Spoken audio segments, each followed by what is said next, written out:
시청자 여러분 안녕하십니까? 가장 빠른 종합 뉴스 뉴스큐 시작합니다. 연이틀 장마가 소강 상태를 보이고 있지만 내일부터는 다시 막바지 장맛비가 내립니다. 중부지방에는 주말까지 200mm가 넘는 폭우가 쏟아질 것으로 보입니다. 코로나19 신규 확진자는 연이틀 50명을 넘어섰습니다. 서울과 수도권은 곳곳에서 집단 감염이 나타나고 있어서 올가을 재유행 가능성이 우려되고 있습니다. 먼저 오늘의 주요 뉴스부터 보시겠습니다. 지난주 7개 시군에 이어 전북 남원과 경남 하동 등 11개 지방자치단체가 추가로 특별재난지역으로 선포됐습니다. 청와대는 읍면동 지역까지 포함하는 조사를 통해 특별재난지역을 추가로 선포할 계획이라고 밝혔습니다. 내일 오전 경기 북부를 시작으로 중부지방에 막바지 장맛비가 내릴 전망입니다. 곳에 따라서는 모레까지 최고 200mm가 넘는 폭우가 내릴 것으로 보여서 산사태 등 추가 피해가 우려되고 있습니다. 국내 코로나19 신규 확진자가 이틀 연속 50명대를 기록했습니다. 감염 경로를 알 수 없는 확진자가 13.4%까지 늘어난 가운데 방역당국은 수도권의 경우 5월보다 더 위험한 상황이라고 진단했습니다. 의대 정원 확대에 반대하는 의료계가 예정대로 내일 총파업을 강행합니다. 동네 의원을 중심으로 진료 공백이 우려되는 가운데 대학병원은 수술과 진료 일정을 연기하고 비상 진료 체계를 가동하기 시작했습니다. 정부는 대화로 복귀하라고 요청했습니다. 서울의 평균 아파트 전셋값이 2년 사이 5천만 원 가까이 올라 5억 원에 육박하는 것으로 집계됐습니다. 서초와 강남, 송파구 등 이른바 강남 3구가 상승세를 이끌었습니다. 임대차법 시행 이후 전셋값 상승 추세는 둔화한 것으로 나타났습니다. 정의기억연대 회계 의혹과 관련해서 윤미향 민주당 의원이 오늘 오후 검찰에 출석해서 조사를 받고 있습니다. 수사 착수 3개월 만입니다. 검찰은 오늘 밤 늦게까지 기부금 유용 의혹 등을 조사할 것으로 보입니다.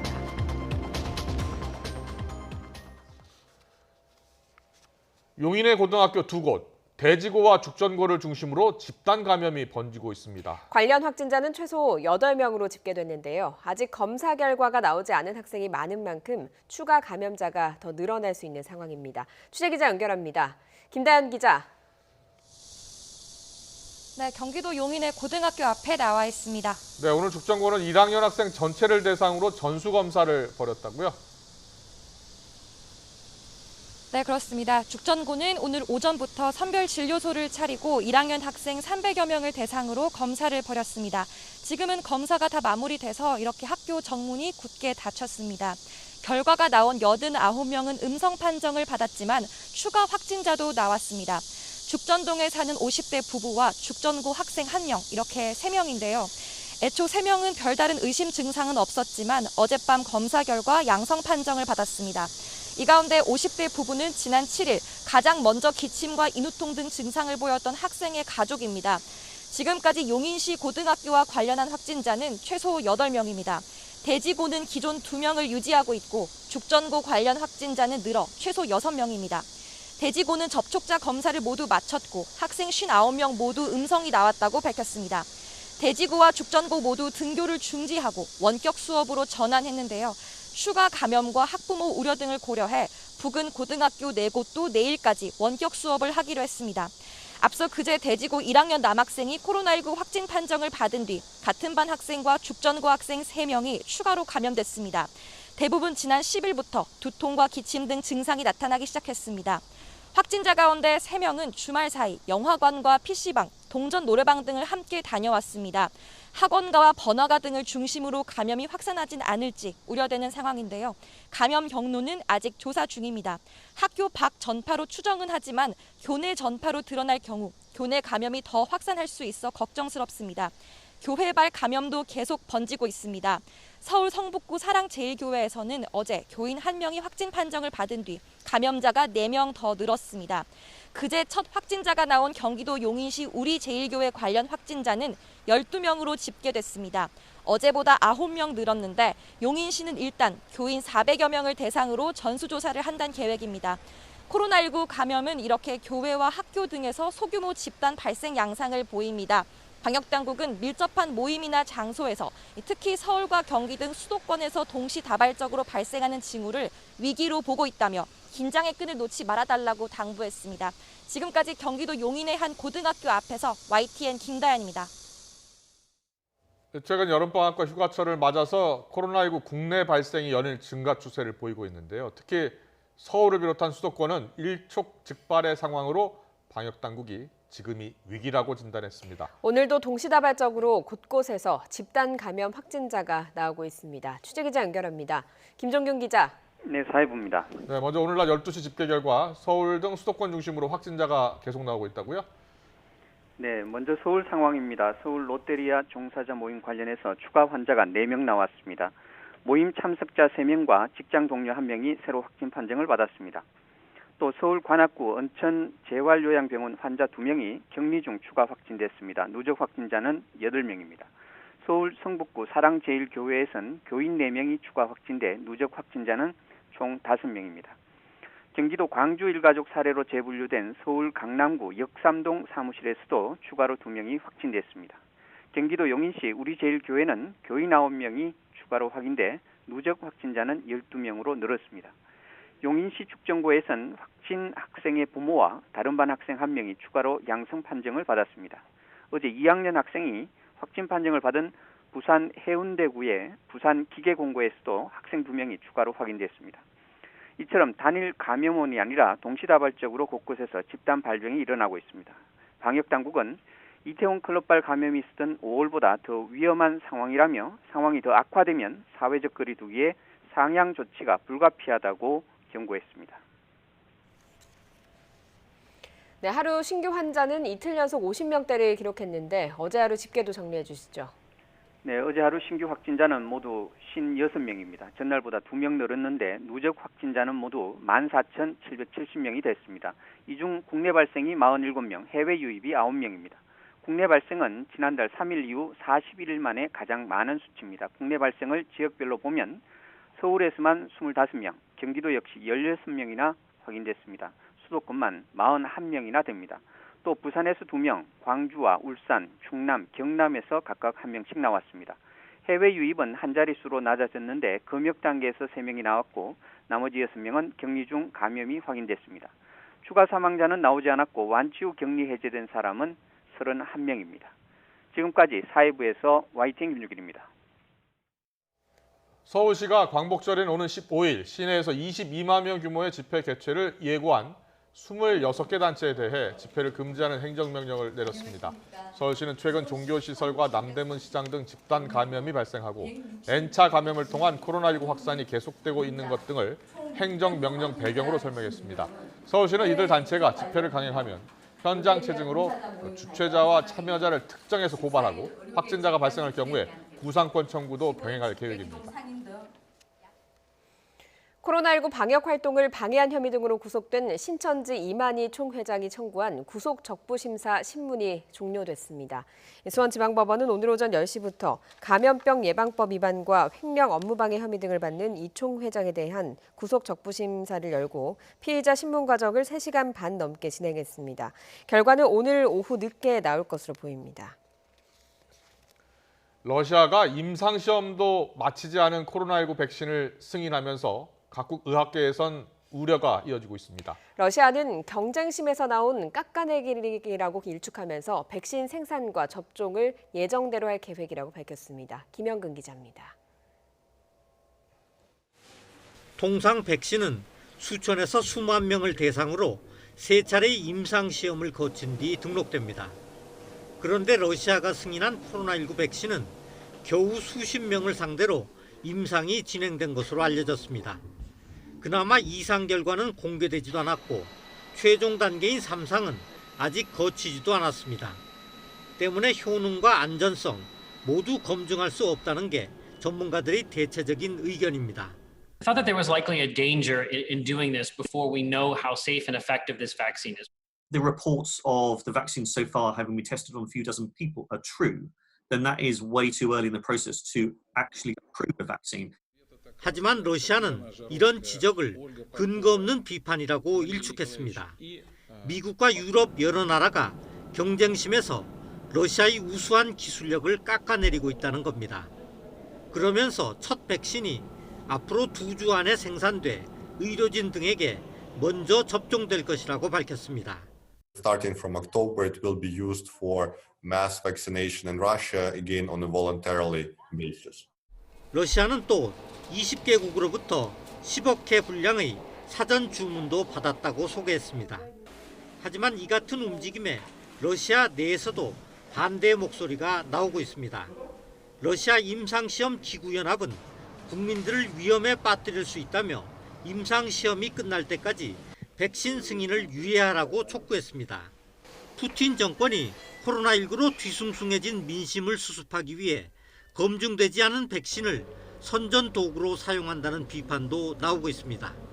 YTN 김영근입니다. 일반적으로 바이러스의 활동성은 온도와 습도가 높아지면 떨어진다는 것이 의학계의 공통된 견해입니다. 그렇다면 이미 여름으로 접어들었고 이례적으로 긴 장마가 이어진 상황에서 이 코로나19 바이러스의 기세도 주춤해져야 할 텐데요. 실제로는 어떨까요? 이혜리 기자가 분석해봤습니다.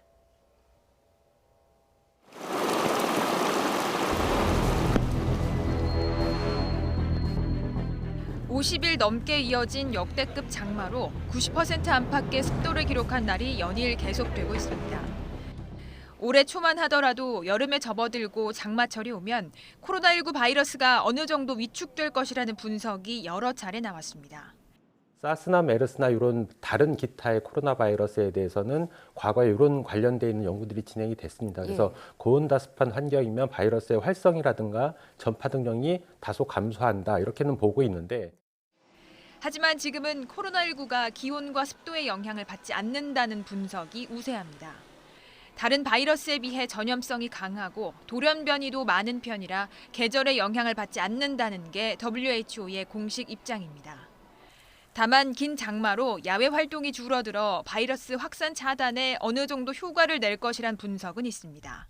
비가 많이 오고 수해가 나고 또 이 기간이 길어지니까 사람 이동이 줄고 사람이 이제 밀집되는 환경도 줄고 이제 그런 측면에서는 코로나19 확산이 좀 저지되는.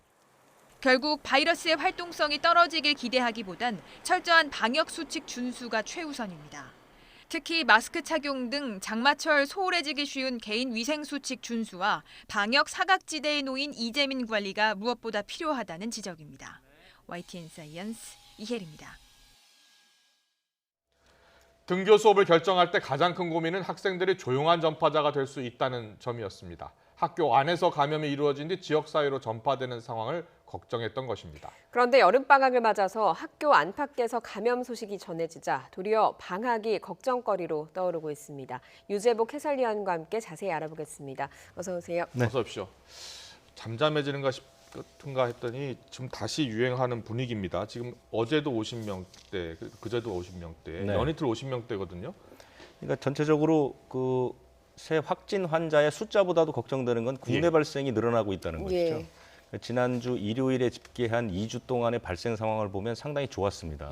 국내 발생도 줄고 해외 발생도 줄고 해외 유입 환자도 줄고 더구나 이제 그 통제 범위인 80%를 웃돌았고 여러 가지 상황이 좋았죠. 특히 해외 유입 환자는 7월 13일이죠. 그때 이제 음성 확인서 제출 이 조치가 나온 뒤에 이제 계속 줄고 있고 오늘도 그렇게 많지는 않죠. 그런데 이번 주 들어서 갑자기 국내 발생 환자가 늘어난 겁니다. 근데 늘어났는데 보니까 이것이 어느 한 곳에서 대규모로 집단 감염이 일어나는 것이 아니라 규모는 작지만 여러 곳에서 동시다발적으로 일어나고 가장 심각한 것은 이른바 깜깜이 환자. 그러니까 어떤 경로로 감염이 됐는지가 불분명한 환자들이 15% 가까이까지 올라갔다는 것이죠. 그렇기 때문에 여러 차례 말씀드렸지만 이 깜깜이 환자가 많다는 것은 초기 방역과 역학 조사에 상당한 장애를 주고 코로나19 바이러스가 발병 초기에 전파력이 강하다는 것을 감안했다면 이른바 지역 사회 내 신속한 N차 감염이 이루어질 가능성이 그만큼 커졌다. 그러면 이런 추세가 이어지다가 어느 한 곳에 모여서 갑자기 많은 사람이 한꺼번에 확진되는 상황이 오면 우리가 5월이나 6월에 겪었던 그런 집단 감염을 또 겪을 수가 있는 것이죠. 예. 어제 나왔던 롯데리아 집단 감염 이야기를 좀 구체적으로 해보고 싶은데요. 8개 네. 지점에 문을 닫지 않았습니까? 확진 환자가 1명 더 늘어난 것으로 파악이 됐는데 어제와 좀 다르게 뭐 어떤 부분이 파악된 것이 있습니까? 어제 말씀드린 것 가운데 제가 이제 이 사람들의 시간대별 움직임을 이제 표를 입수해서 말씀드릴 때 어제는 사실은 이제 발생 초기여서 확인을 못했던 부분들이 뭐냐면 롯데리아 군자점에서 이제 점장 회의를 하는데 제가 입수한 서류에는 10명이 참석한 것으로 돼 있고 1차 회식이 이제 족발집에서 했는데 거기도 10명이 참석한 것으로 돼 있었거든요. 그런데 전체 발표는 19명이어서 이것이 어떻게 된 것인가 하고 이제 조사를 해보니까 두 군데에서 열렸다는 겁니다. 회의가 두 군데에서 열렸고 11명 이렇게 참석을 해서 22명이 참석을 했고 1차 회식 이 족발집에서는 11명이 모였는데 2차 치킨집에 다른 곳에서 회의를 했던 사람들이 합류를 하게 돼서 11명이 그때 모이게 된 것이죠. 이 가운데 이제 11명이 확진이 된 것이고요. 현재 접촉자를 53명 정도로 보고 있고요. 검사를 하고 있는데 현재까지는 22명은 음성이고 31명은 검사 결과를 기다리고 있는 상황입니다. 그런데 지금까지 확진된 숫자들은 지점을 방문했던 사람들은 포함이 안 되고 다 직원들 아니면 점장들 내에서만 확진된 명단입니다. 그렇기 때문에 이제 손님들을 검사하는 과정에서 이제 많은 사람들이 감염이 될 가능성이 있다 이렇게 볼 수 있죠. 그럼 손님들 누가 그 시간대에 그날에 방문했는지 파악해야 될 텐데요. 물론 뭐 신용카드 기록으로도 파악할 수 있겠습니다만 또 현금으로 내시는 분들도 있고 또 방문하는 방문객이 워낙 많잖아요. 그렇습니다. 거기는 뭐 아시겠지만 뭐 이렇게 그렇게 비싸지 않은 뭐 간단한 식사를 이제 포장을 해가거나 그 자리에서 먹는 건데요. CCTV가 있고 뭐 신용카드를 줘야 한다지만 워낙 많은 사람들이 방문을 했고 대상 지점만 8곳입니다. 그러면 방문했던 사람이 수만 명이 이를 수도 있거든요. 그렇기 때문에 사실은 지난 이태원 클럽처럼 자발적인 검사가 중요합니다. 그래서 이제 서울시에서 오늘 이제 문자를 보냈죠. 그래서 각 지점별로 그다음에 방문한 음식점에 방문 일자별로 방문했던 손님들이 스스로 검사를 받도록 안내를 했는데요. 제가 이 표를 보고 말씀드리는 게 좋을 것 같습니다. 이것은 굉장히 필요한 정보이기 때문에 이제 표를 좀 만들어 봤는데요. 이 롯데리아 군자점은 8월 6일과 9일, 11일에 방문하신 분들은 증상이 있을 경우에 의심되는 증상이 있으면 검사를 받으시는 게 좋습니다. 면목중앙점, 서울역사점은 7일에서 11일, 종강역점, 이게 첫 번째 환자가 나왔던 숙대입구역점은 8일에서 10일, 그다음에 건대 스타시티점, 건대역점, 소공 2호점 이 세 곳은 9일에서 11일 이곳을 방문하신 분 가운데 조금이라도 의심되는 증상이 있으면 검사를 받으시는 게 좋습니다. 그리고 회의를 마친 사람들이 첫 번째로 갔던 식당이 광진구에 있는 가장 맛있는 족발, 6일 오후 3시부터 10시까지 이곳을 방문하신 분들은 검사를 받으시는 게 좋을 것 같고요. 그다음에 이 치킨뱅이 능동점 이곳에서 아마 이제 감염이 전파된 것으로 보이고 있는데요. 6일 오후 5시부터 7일 새벽 2시까지 이곳을 방문하신 분들은 검사를 받으시는 게 아주 좋을 것 같습니다. 자발적인 검사가 확산을 막기 위해서 어느 때보다 중요한 상황인 것 같습니다. 어제 잠깐 이야기를 하셨지만 6일에 회의가 열렸고 어제 확진자가 처음으로 나왔단 말이죠. 그 상당 기간이 있었기 때문에 확진자가 또 다른 확진자가 나오지 않을까 하는 걱정이 되는 것도 사실인데 회사 측에 문제점이 있었다고 하더라고요. 그러니까 그 사람들이 이제 여러 지점에 있는 점장이나 직원들이 모여서 회의를 했는데 사실 이 롯데리아라는 프랜차이즈점은 코로나19가 이제 발생한 다음에 메신저 화상 시스템이라는 걸 구축을 해놨습니다. 지점별로. 그러니까 모여서 회의를 하지 않더라도 이 화상 시스템을 이용해서 회의를 할 수 있도록 이제 구축을 해놨거든요. 그런데 굳이 모여서 회의를 했고 또 뭐 사실은 이제 발생이 됐기 때문에 아쉬운 점이긴 하지만 구태여 2차까지 가서 뭐 술도 마시고 이럴 필요가 있었겠느냐 하는 비판이 있을 수 있죠. 사실 뭐 그것은 뭐 사회생활이라는 게 뭐 꼭 원칙대로만 가는 것은 아니지만 어쨌든 발생이 되고 보니 좀 아쉬운 점이 있다는 것이고요. 사실 더 큰 문제는 고객들에게 전혀 알리지 않았다는 것, 그다음에 심지어 직원이나 지점에도 알리지 않았다는 거거든요. 그게 무슨 말이냐면 8월 11일에 이제 종강역점에서 확진자가 나왔는데 그때 회사 본사에서는 이미 파악을 하고 있었습니다. 회의에 어떤 지점에 사람들이 참석했는지를 그 지점에 메일을 보내서 지금 바로 문을 닫고 철수해라 이렇게 이제 지시를 내렸죠. 지시를 내렸는데 그 지시를 내리는 이유를 설명하지 않았습니다. 그냥 내부 점검이 필요하니까 철수하라 이렇게 얘기를 한 것이죠. 예. 그리고 문 앞에 안내문도 보내줬는데 코로나19라는 문구가 아예 없었다는 것이죠. 그러니까 손님들도 전혀 그다음에 홈페이지나 이런 것을 통해서 전혀 고지를 하지 않았거든요. 예. 그러니까 아무도 이 지금 그 그래픽에 나오는 이 지점들에 있던 직원들, 점장, 손님들 아무도 코로나19가 어딘 곳에서 발생했다는 것, 그다음에 그것이 어떤 식으로 퍼져 있다는 것에 대한 회사 측 고지가 하나도 없었다는 것이죠. 예. 이것은 마땅히 비판을 좀 받아야 될 그런 지점으로 보입니다. 예, 맞습니다. 제대로 대처를 했어야지 그나마 더 확산을 줄일 수 있었는데 그렇습니다. 예, 좀 더 살펴봐야 될 것 같고요. 학교에서 발생 상황 그리고 또 문제점 짚어보겠습니다. 앞서 네네. 우리가 중계차로 연결해서 한번 확인을 했습니다만 용인시에 있는 고등학교에서 집단 감염이 나타났어요. 자, 어떻게 발생한 겁니까? 그러니까 이게 교내 감염이 아니고요. 예. 이제 학생이 그 용인시 수지구라는 곳이 이제 굉장히 아파트 단지가 많고 예. 학원도 많이 밀집해 있는 그런 곳인데 예. 대지고등학교가 있고요. 바로 이제 한 2km 떨어진 곳에 죽전고등학교라고 이게 두 가지가 있습니다. 아파트 단지에 둘러싸여 있기 때문에 많은 학생들이 그곳에 많이 다니거든요. 예. 그러니까 뭐 형이 대지고등학교를 다니면 동생이 죽전고를 다닐 수도 있고 이렇게 이제 얽혀 있는데 여기에 이제 친구들이 학교를 마친 뒤에 뭐 영화관, PC방, 노래 연습장 이런 곳을 다녔습니다. 그리고 나서 이제 확진 판정을 받았는데요. 그래서 지금 현재까지 학생이 6명이 확진을 받았고 예. 가족 그러니까 확진 학생 가운데 죽전고등학교 1학년 학생의 부모가 확진이 됐는데 문제는 뭐냐면 수지와 죽전과 분당이 가깝습니다. 예. 근데 그 확진된 학생의 아버지가 분당에 있는 어학원장입니다. 그래서 이 어학원장이 감염이 됐어요. 예. 그래서 이 수지의 감염의 불똥이 분당으로 퍼졌습니다. 그래서 분당 순회동에 있는 학원 현재 그곳만 그 해당 학원만 폐쇄가 됐는데 네. 지금 그 주변에 있는 고등학교들이 아이들을 조기 하교를 시키고 있습니다. 그리고 예. 학원들도 문을 닫을 준비를 하고 있거든요. 그래서 그것은 뭐 잘 아시겠지만 이쪽 서남 쪽에서는 굉장히 큰 규모의 그 집단이 이루어진 곳이고 예. 학원이나 학교들이 굉장히 많은 곳이고 식당도 많은 곳이기 때문에 자칫 잘못하면 큰 파장이 일어날 가능성이 있습니다. 예. 예. 사실 학생들이 등교를 할 때마다 애초에 걱정은 많았습니다만 뭐 등교 수업 자체는 큰 문제 없이 이루어졌다 이런 평가를 받고 있지 않습니까? 네네. 그런데 이제 방학을 하게 되면 오히려 더 문제가 커지는 게 아닌가 하는 우려가 들기도 하거든요. 아까 이제 앵커들께서 말씀하셨지만은 처음에 이제 걱정한 것은 아이들이 학교를 가게 되면 이제 조용한 전파자의 역할을 한다. 예. 학교 내에서 감염이 이루어지면 집으로 돌아가서 가정 내에 뭐 연세 많은 할아버지 할머니들에게 전파되고 이것이 지역 사회로 전파되는 게 걱정이다라고 해서 사실은 등교 수업을 이제 조금씩 미루기도 했었죠. 예. 그런데 걱정했던 것보다 이 학교 내의 감염은 상당히 안정적으로 관리가 됐죠. 예. 그런데 문제는 뭐냐면 지난주와 이번 주가 이제 초중고등학교가 2주에서 3주에 방학이 들어갑니다. 들어가게 되면 들어가는 시점에서 지금 서울과 부산 이런 곳에서 지금 그다음에 이제 경기도 이런 곳에서 학생들의 감염이 시작이 되거든요. 그렇게 되면 어떻게 하느냐? 선생님들의 걱정은 학교 안에서는 계속 마스크를 쓰게 하고 방역 준수를 철저하게 지키도록 안내를 하고 있지만 예.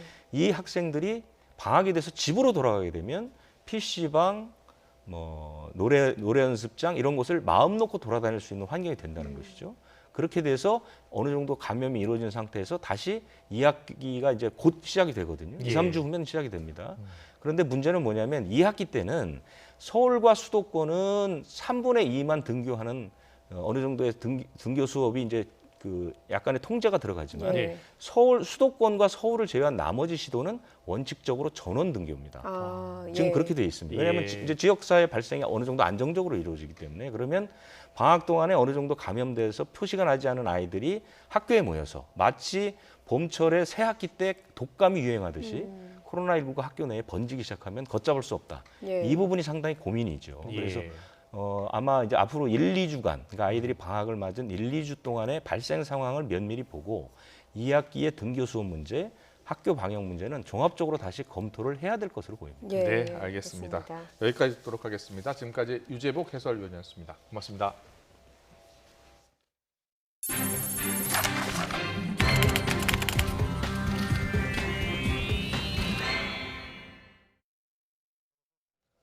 코로나19와 수해로 민생이 어려워진 가운데 미래통합당의 지지율이 더불어민주당을 앞질렀습니다. 박근혜 전 대통령 탄핵 정국이 시작될 즈음이었던 2016년 10월 이후의 첫 역전입니다. 국회 취재기자 연결합니다. 나연수 기자. 네, 국회입니다. 네, 지지율이 어떻게 나온 겁니까? 네, 미래통합당 지지율이 36.5%로 더불어민주당의 33.4%를 3.1%포인트 앞질렀습니다. TBS가 여론조사기관 리얼미터에 의뢰해 조사한 8월 2주차 주중 잠정 집계 결과인데요. 민주당의 압도적인 총선 승리로부터 불과 넉 달 만에 지지율 역전이고요. 박근혜 전 대통령 탄핵 국면이 시작될 즈음인 2016년 10월 이후 새누리당, 자유한국당, 미래통합당으로 보수 정당이 변모해온 이래 처음 나온 결과입니다. 통합당이 부산, 울산, 경남과 대구, 경북을 비롯해 서울과 충청권까지 고루 지지율을 올린 데 반해 민주당은 텃밭인 호남에서 민심을 많이 잃었습니다. 연령대로 봐도 민주당은 50대와 70대 이상에서 5%포인트 이상 떨어진 데 반해 통합당은 이들 연령대와 20대에서까지 지지율을 올렸고요. 이념 성향으로도 통합당이 일부 진보층을 흡수한 것으로 분석됐습니다. 자, 그렇다면 여론의 흐름이 이렇게 바뀌게 된 원인이 어디에 있을까요? 네, 사실 민주당은 총선 압승 이후로 크고 작은 악재가 끊이지 않았습니다. 비례대표로 당선된 양정숙, 윤미향 의원 논란 당시 제대로 대응하지 못했고 인천국제공항 정규직화 논란을 거치며 청년층을 중심으로 부정적인 여론이 커졌습니다. 민주당 소속 지자체장들의 잇단 성추행 파문도 충격을 던졌죠. 무엇보다 강력한 부동산 정책 추진 과정에서 반대의 여론이 두드러진 데다 청와대 참모진의 잇단 부동산 논란도 반감을 키운 것으로 보입니다. 민주당 진성준 전략기획위원장도 YTN과의 통화에서 비슷한 내부 분석을 하고 있다고 설명했습니다. 다만 이들 상황적 요인은 시간이 지나면 해소될 것이고 이달 말 전당대회를 거쳐 새로운 지도부가 출범하면 반등의 기회가 얼마든지 있다고 덧붙였습니다. 통합당 김종인 비상대책위원장은 여론조사는 경향성만 참고하는 것이라면서도 국민이 현명하기 때문에 잘하고 잘못한 데 대한 평가가 지지율로 나타났을 것이라며 여권 비판론에 힘을 실었습니다. 통합당은 오늘 새 정강정책도 발표했습니다. 첫 조항에 기본소득을 명시했고요. 국회의원 4연임 금지 조항, 지방의회 청년 의무 공천, 피선거권 연령 18세 이하 등의 정치 개혁 방안이 포함됐습니다. 이 밖에 공영방송 사장에 대한 대통령 임면권 폐지 및 TV 수신료 폐지 같은 구체적인 사안도 담겨 있습니다.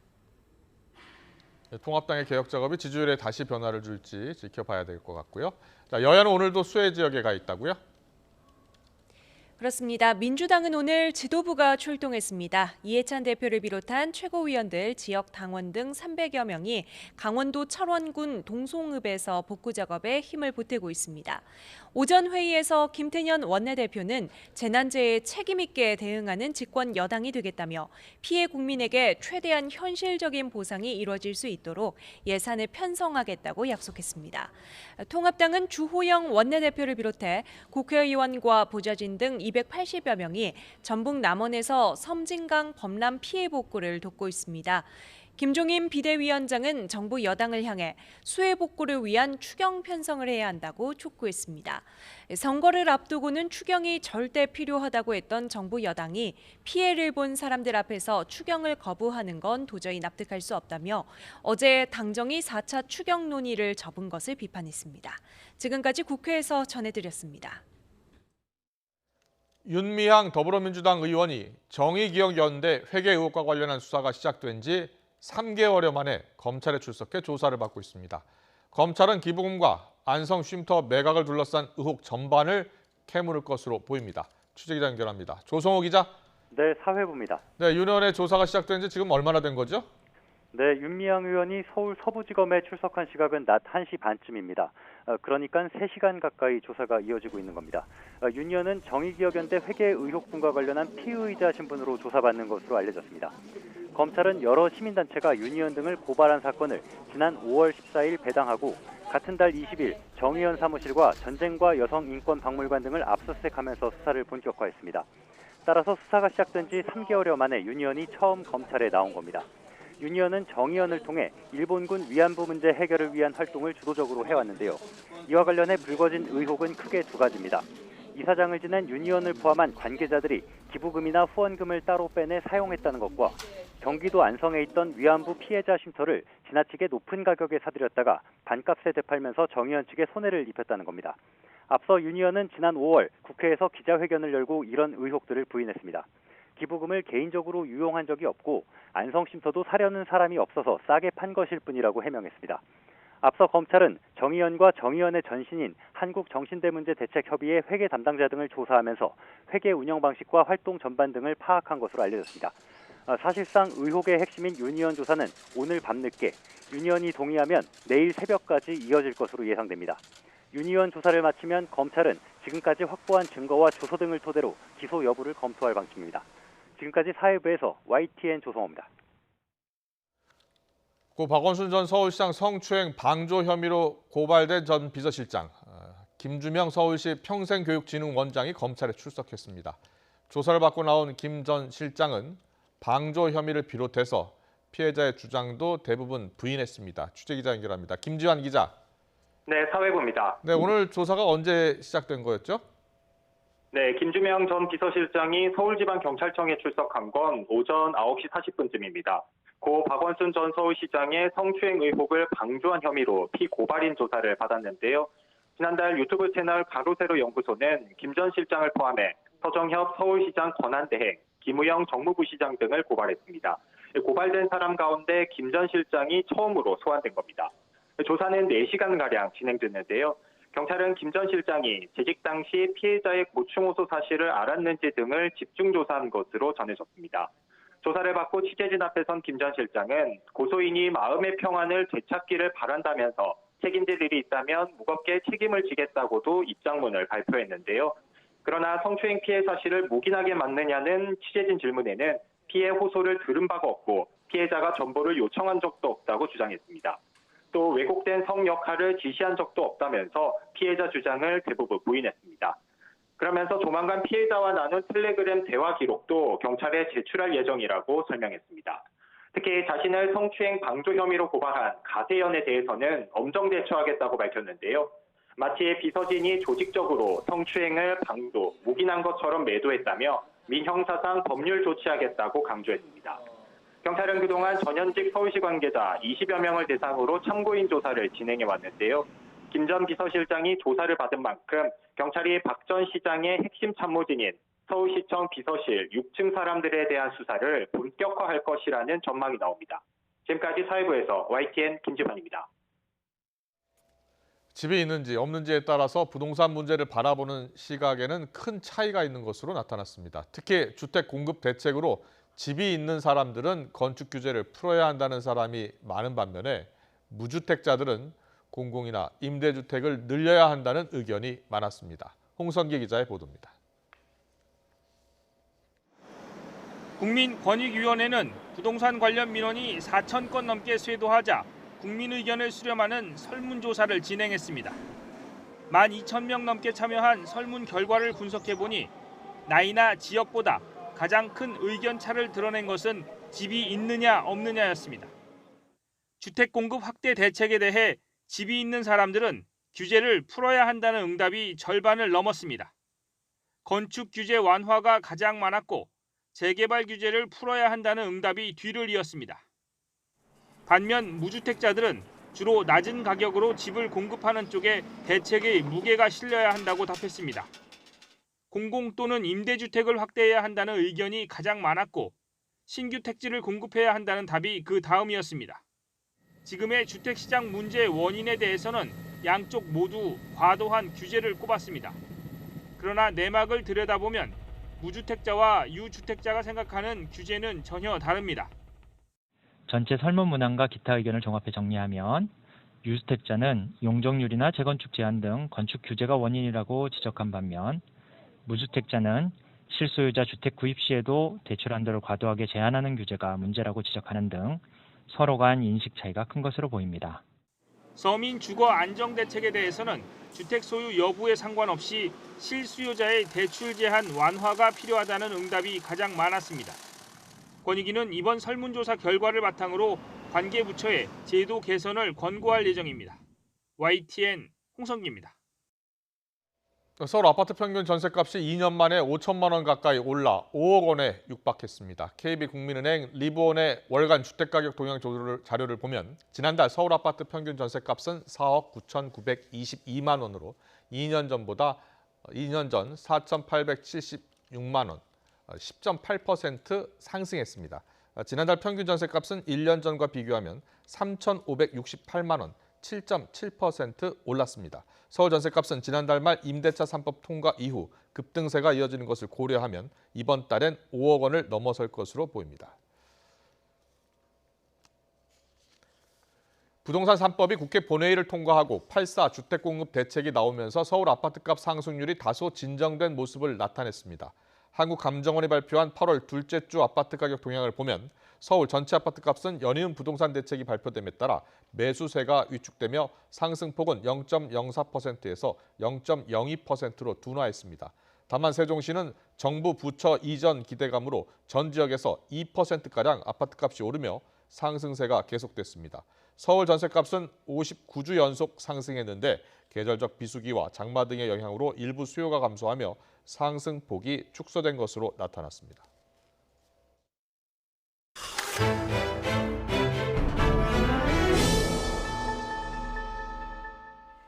연이어 내린 비로 물이 가득 찼던 서울 잠수교와 일대 한강공원이 12일 만에 모습을 드러냈습니다. 하지만 시설물이나 도로 등 곳곳이 훼손돼 있어서 잠수교 통행과 공원 출입은 아직 통제되고 있습니다. 현장에 취재기자 나가 있습니다. 홍성욱 기자.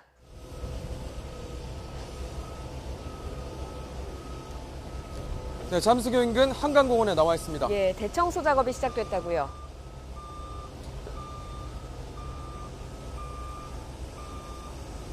네, 그렇습니다. 제가 지금 나와 있는 이곳이 바로 잠수교 인근 한강공원입니다. 오전에는 12일 만에 모습을 드러낸 잠수교 위에서 이곳 상황을 전해드렸는데 좀 이곳으로 오후에는 좀 이동을 했습니다. 이곳도 물이 가득 차 있던 곳입니다. 이 새하얀 현수막이 이렇게 물에 잠기면서 누렇게 변했고요. 물이 얼마나 차 있는지 좀 확인을 해보면 나무 위에 쓰레기와 이렇게 잡초가 걸려 있는데 바로 저 높이까지 물이 가득 차 있었던 겁니다. 물이 빠지면서 바닥에 드러났는데 바닥은 이렇게 진흙이 가득합니다. 장화를 신고 좀 들어왔는데 이렇게 발목까지 진흙이 가득 쌓여 있습니다. 이런 지등을 걷어내는 작업이 한창인데요. 이 모습을 보면 마치 거대한 늪지대를 연상시킵니다. 이런 지등을 지우는 작업이 한창 진행 중입니다. 중장비를 이용해서 쌓인 진흙을 치우는 작업이 진행 중인데 오전 6시부터 작업이 시작됐습니다. 살수차와 덤프트럭 등 장비 167대가 투입됐고 인력은 130명이 동원됐습니다. 비가 오지 않아서 다행인데 기온이 올라가면서 작업하는 분들의 고생이 정말 많습니다. 점심도 도시락으로 때우고 계속해서 작업 중인데요. 역대 가장 긴 장마로 한강공원이 침수돼 이용을 못했는데 이번 작업이 마무리되면 다시 공원 산책로 이용도 가능할 것으로 보입니다. 이 시설물 훼손도 많고 곳곳에 진흙이 쌓여 있어 지금 당장 한강공원을 이용하는 것은 굉장히 좀 위험합니다. 워낙에 쌓인 진흙의 양이 많아 한강공원을 본래 모습으로 되돌리고 다시 개방하는 것은 이르면 이번 주말, 늦으면 다음 주 월요일이 될 것으로 전망됩니다. 청소와 복구 작업이 마무리될 때까지 조금 더 기다려주시면 좋겠습니다. 네, 잠수교도 모습을 드러냈는데 아직 통행은 제한되고 있다고요.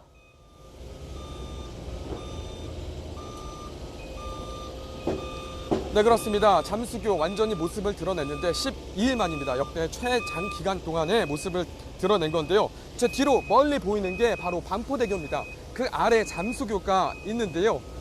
수위는 잠수교 아래로 떨어졌지만 차량과 보행자 통행은 할 수 없습니다. 시설물 피해가 있고 수위도 안심할 정도로 내려가지 않았기 때문입니다. 특히 잠수교 난간 훼손이 심합니다. 강한 물살의 난간이 아예 뜯겨나간 곳도 있습니다. 또 철제 난간이 엿가락처럼 휜 곳도 있었습니다. 도로 안내 표지판 경계석 할 것 없이 훼손이 심각합니다. 아직 물살도 강해 자칫 사고로 이어질 위험도 있습니다.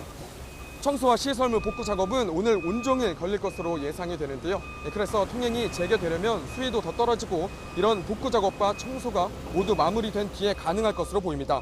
오늘 중으로는 통행 재개는 어려울 것으로 예상이 됩니다. 지금까지 잠수교 인근 한강공원에서 YTN 홍성욱입니다. 문재인 대통령이 집중호우로 큰 피해가 발생한 섬진강 일대 등 11개 지방자치단체를 특별 재난지역으로 추가 선포했습니다. 지난주 7곳을 먼저 지정했죠. 앞으로 더 늘어날 가능성이 큽니다. 윤재관 청와대 부대변인의 발표 들어보겠습니다.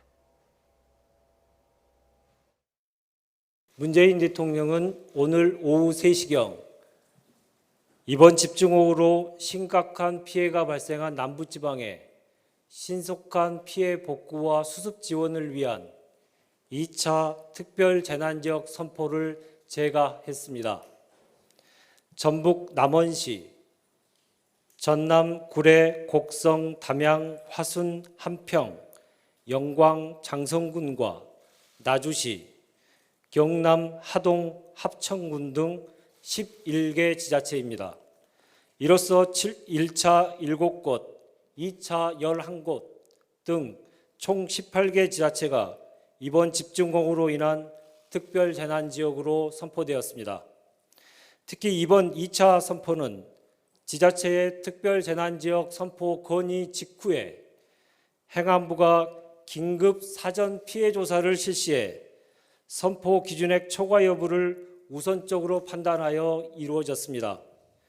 향후 정부는 특별재난지역 선포 기준 충족 여부가 불확실한 지역은 읍면동 지역을 포함한 피해 조사를 거쳐 신속하게 추가 선포를 추진할 계획입니다. 한시가 급한 국민들에게 문재인 정부는 속도감 있게 응답할 것입니다. 네, 폭염특보 속에 오늘은 푹푹 찌는 무더위가 이어지고 있습니다. 더위 속에 소나기만 내리겠지만 내일부터는 다시 중부지방에 장맛비가 내린다는 예보입니다. 중계차 연결합니다. 박현실 캐스터. 네, 반포 한강공원에 나와 있습니다. 네, 오늘도 날이 무척 덥다고요. 네, 서울은 이틀째 푹푹 찌는 찜통 더위가 이어지고 있습니다. 오늘 서울 낮 기온 무려 30도 안팎까지 올랐는데요. 그래도 이틀째 장맛비가 소강 상태를 보이면서 이곳 반포 한강공원은 오전부터 복구 작업이 한창입니다. 물바다로 변했던 공원 주차장도 서서히 제 모습을 드러냈고요. 폭우로 꺾여서 파손됐던 안내 표지판들도 새롭게 설치가 된 모습입니다. 오늘도 전국에 푹푹 찌는 무더위가 이어지고 있습니다. 오늘 오전 울산 등 영남과 전북 지방은 폭염 경보로 특보가 강화됐고요. 내일 호우특보가 내려질 것으로 예상되는 수도권과 강원 지방은 오후 4시를 기해 폭염특보가 해제가 됐습니다. 오늘 경북 김천, 구성면의 기온이 36.2도로 전국에서 가장 더웠고요. 제주 36.1도, 대구 35도, 강릉 34.8도로 전국에 30도를 웃도는 무더위가 이어지고 있습니다. 무더위 속의 밤까지 내륙 곳곳에는 20에서 60mm의 요란한 소나기가 지나겠습니다. 내일부터는 다시 장마전선이 남하하면서 휴일까지 중부지방에 막바지 장맛비를 뿌리겠습니다. 내일 새벽 경기 북부와 영서 북부를 시작으로 오후에 그 밖에 중부지방으로 비가 확대하겠는데요. 특히 모레까지 서울 등 중서부 지방에는 200mm가 넘는 국지성 호우가 쏟아질 전망입니다. 중부지방은 여전히 산사태 위기경보가 최고 수준인 심각 단계가 발령 중입니다. 산사태와 저지대 침수 피해가 발생하지 않도록 철저히 대비해 주시기 바랍니다. 지금까지 반포 한강공원에서 YTN 박현실입니다. 장마가 지나간 남부지방에선 해수욕장 주변에 독성 해파리가 출몰하고 있습니다. 노약자나 어린이들에게는 치명적일 수 있어서 피서객들의 주의가 필요합니다. 차상은 기자입니다. 해수욕장 인근 항구로 어선들이 들어옵니다. 상자에는 해파리들이 가득합니다. 어민들이 부산 송정해수욕장 인근에서 잡아올린 해파리들입니다. 모두 독성이 있는 노무라 잎깃 해파리입니다. 휴가철 지자체로부터 해파리 퇴치를 의뢰받은 어민들이 하루에 2번씩 나가 제거 작업을 벌이지만 밀려오는 양이 만만치 않습니다. 하루에 한 1톤가량 잡고 있습니다. 그러니까 배 세대가 나와서 한 대당 한 350kg 정도 잡고 있습니다. 노무라 잎깃 해파리는 주로 여름철 우리 연안으로 밀려옵니다. 해파리 가운데서도 강한 독성으로 분류돼 노약자나 어린아이에게는 치명적일 수 있습니다. 국립수산과학원은 남해안 일대에 주의보를 발령한 상태입니다. 노무라입깃 해파리는 5월쯤에 동중국해 쪽에서 출현을 해서요. 우리나라로 밀려 들어오는데 7, 8월쯤에 8월, 9월까지 우리나라 연안 쪽에 많이 들어오는 해파리입니다. 해파리가 몰려오면서 부산 지역 해수욕장에서는 쏘임 사고가 잇따르고 있습니다. 최근 해운대와 송정해수욕장 두 곳에서만 55건에 달합니다. 일단 해파리를 발견하시면은 절대 만지지 마시고, 혹시나 근데 해파리 쏘이시게 되시면은 바닷물이나 식염수를 통해서 세척하시면 되시고, 혹시나 쏙이 메스껍거나 어지러움 증상이 있으시면은 119 구조대로 신고해 주시면 되겠습니다. 무더위를 피해 해수욕장을 찾는 피서객들의 각별한 주의가 필요해 보입니다. YTN 최상입니다. 어제와 오늘 장마가 소강 상태에 들면서 비 대신 무더위와 열대야가 나타나고 있습니다. 하지만 내일부터는 다시 막바지 장맛비가 내리겠고, 특히 중부지방에는 주말까지 200mm가 넘는 폭우가 쏟아진다는 예보입니다. 문화생활과학부 김진두 기자와 함께 자세히 알아보겠습니다. 어서 오세요. 네, 안녕하세요. 네, 장맛비가 연이틀 소강 상태를 보이면서 그렇죠. 피해 지역 주민들이 이제 복구 작업을 시작하셨을 텐데, 근데 참 날씨가 덥고 또 열대까지 나타나서 참 힘드셨겠어요. 그렇습니다. 비가 내리진 않아서 참 다행입니다. 그러니까 예. 복구 작업이 속도를 낼 수 있는 아주 좋은 시기가 됐는데 네. 문제는 더위가 심해도 너무 심합니다. 현재 특보 상황을 보면 그 대부분 지방에 지금 폭염경보주의보가 내려져 있습니다. 예. 서울에도 폭염주의보가 내려졌었는데 내일 비가 예고가 되면서 폭염주의보는 사라졌습니다. 그러니까 예. 서울, 경기와 영서 지방의 폭염주의보 경보는 모두 사라졌고 네. 남부지방을 중심으로, 특히 영동과 남부지방을 중심으로 폭염특보가 계속 내려져 있다. 이 지역은 기온이 대부분 35도를 넘고 있는데요. 오늘 낮 기온을 오후 2시까지 낮 기온을 좀 살펴봤습니다. 제주도가 36.1도, 대구가 35도, 속초 그러니까 동해안 지역도 34.9도까지 올랐습니다. 그러니까 제주도와 영남, 영동 지방 쪽을 중심으로 기온이 35도 안팎까지 올랐습니다. 네. 예년으로 치면 가장 높은 기온이 지금 나타나는 형태가 되고 있고요. 또 대부분 지역에 서울을 비롯한 대부분 지역에서 열대야 현상이 나타났습니다. 네, 남부지방에는 사람 체온에 육박하는 더위가 그렇죠. 이어지고 있는 건데, 내일부터 중부지방엔 다시 장맛비가 내린다고요. 그렇습니다. 이 장마 전선이 북한 쪽으로 올라가서 무더위와 열대야가 나타났었는데 올라갔던 장마 전선이 이틀 만에 다시 내려오겠습니다. 내일은 중부지방까지 내려올 것으로 예상이 되고 있습니다. 그래픽을 준비했는데요. 좀 네. 보실까요? 북태평양 고기압이 오랜만에 확장을 하면서 한반도를 덮었습니다. 그래서 대부분 지역에 열대야와 무더위가 기승을 부렸고 장마 전선 현재 북한 지방에 걸려 있는 상태였습니다. 예. 그런데 내일이 되면 북태평양 고기압의 세력이 다소 수축을 해서 남부지방까지 물러납니다. 그러니까 남부와 영동지방 같은 경우에는 이미 장마가 끝났습니다. 지난달 말에 끝난 상태고 지금은 장마 전선이 이렇게 북태평양 고기압이 수축을 하면서 다시 중부지방까지 내려옵니다. 네. 주로 걸리는 지역이 서울, 경기, 강원 영서 지방을 중심으로 장마 전선이 가로놓일 것으로 예상이 되고 있습니다. 장마 전선이 또 저렇게 내려온다니까 걱정입니다. 특히 폭우를 동반하고 또 집중호우를 또 쏟을 것으로 걱정이 되는데요. 이번에도 마찬가지입니까? 이번에도 어김없이 폭우를 동반할 것으로 보입니다. 우선은 내일은 폭우 정도의 비는 아닐 것으로 예상이 되고 있고요. 비는 예. 내일 오후부터 서서히 시작이 되겠습니다. 그래서 내일 오후 늦게나 밤부터는 중부지방, 대부분지방에 비가 내리겠는데 예. 가장 강한 비가 내리는 시기는 토요일입니다. 예. 토요일 새벽부터 오전 사이에 주로 강한 비구름들이 중부지방에 영향을 주겠습니다. 가장 많은 영향을 주는 지역은 서울, 경기, 강원, 영서 지역이고요. 충청도도 전체 지역이 아니라 충청도의 북부지방 쪽으로 강한 비구름들이 지나갈 것으로 예상이 되고 있습니다.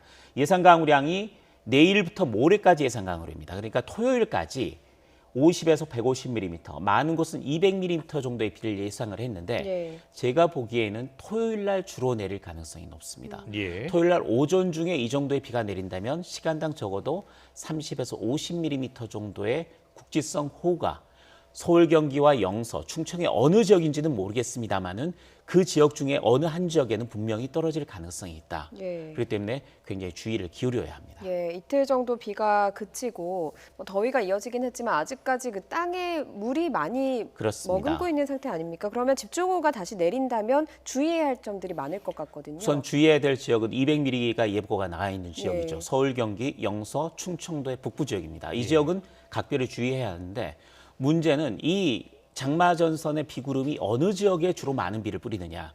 만일에 경기 북부와 강원 북부 지역이 주로 강한 폭우가 쏟아지는 지역이라면 그 지역 같은 경우는 한강 수위에 직접적인 영향을 줍니다. 그래서 침수 피해 가능성이 높아지는 상황이고요. 예. 또 이미 굉장히 많은 피해를 봤던 지역에 또다시 침수 피해가 나기 때문에 굉장히 주의를 기울여야 됩니다. 두 번째는 이 정도로 강한 비가 만일에 서울, 경기 지역에 집중이 됐다. 서울에 집중이 됐다. 산사태 피해 피할 수가 없습니다. 이미 서울에도 굉장히 많은 비가 내린 상태고 200mm 정도의 비가 토요일 오전 중에 서울에 집중이 된다면 우면산 산사태 같은 피해 나지 않으려는 보장이 없습니다. 이미 굉장히 많은 비가 내린 상태이기 때문에 이 토요일 오전에 내리는 비가 대체 어느 지역에 걸리느냐 이거에 따라서도 이전에 많은 피해가 났던 지역에서는 또 다른 피해가 더 확산이 되고 더 깊어질 수도 있는 거고요. 피해가 나지 않았던 지역이라도 산사태, 침수 피해가 추가로 발생할 수 있기 때문에 이번 토요일 오전에 내리는 비는 상당히 주의 깊게 대비를 해야 됩니다. 네, 철저한 대비가 필요한 상황입니다. 그리고 이 토요일 지나고요. 네. 일요일 지나면 이때 장마는 끝나는 겁니까? 현재 슈퍼컴이 예측한 모델을 보면 가장 강한 비는 토요일 오전이고요. 예. 물론 내일 오후부터 시작이 돼서 일요일에도 약간의 비가 내리긴 합니다만은 금요일과 일요일에 내리는 비는 토요일에 내리는 비에 비해서는 굉장히 양이 적을 것으로 예상이 되고요. 네. 또 일요일에 내리는 비는 이제 끝나가는 비입니다. 정말 마지막 내리는 장맛비가 되기 때문에 약간 뿌리다가 장마전선이 다시 북한 지방으로 올라가면서 끝날 것으로 예상이 되고 있습니다. 예. 따라서 네. 일요일 비를 마지막으로 올여름 장마는 끝난다. 그래서 최장 54일 장마가 되겠고요.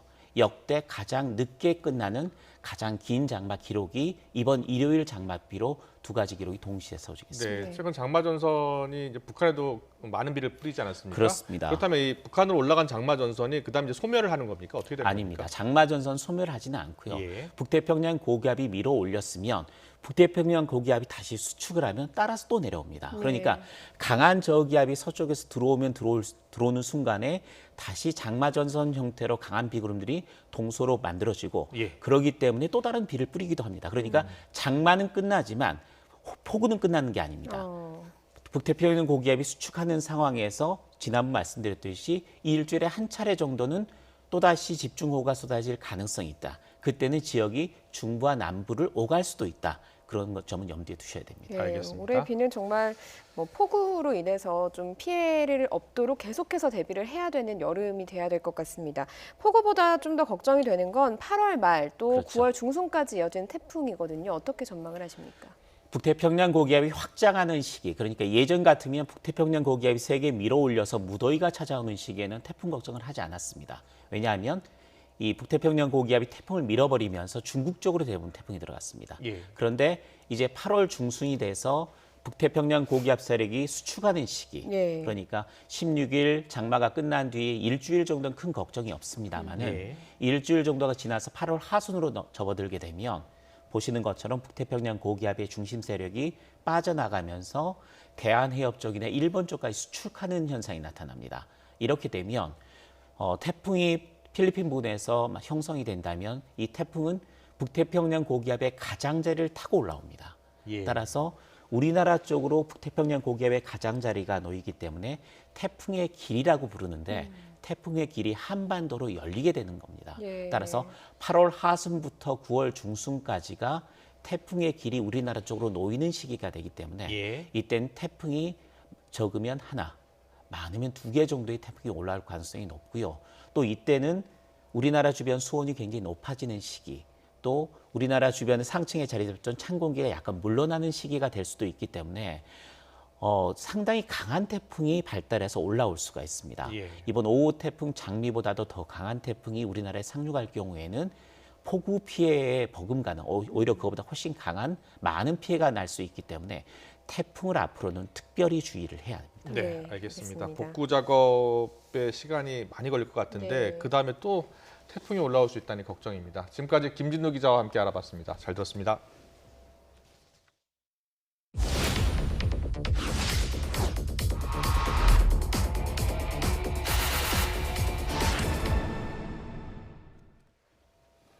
광복절을 앞두고 친박계 의원들이 박근혜 전 대통령의 특별 사면을 요구하고 나섰습니다. 사회 통합을 위해서 꼭 필요하다는 겁니다. 가능성이 있는 얘긴 건지 김대겸 기자가 따져봤습니다. 박근혜 전 대통령에 대한 광복절 특별 사면을 요청드립니다. 지난 11일 오후 미래통합당 박대출 의원이 SNS를 통해 올린 글입니다. 명분은 사회 통합과 갈등 극복이었습니다. 무소속 윤상현 의원도 비슷한 취지의 글을 SNS에 올렸습니다.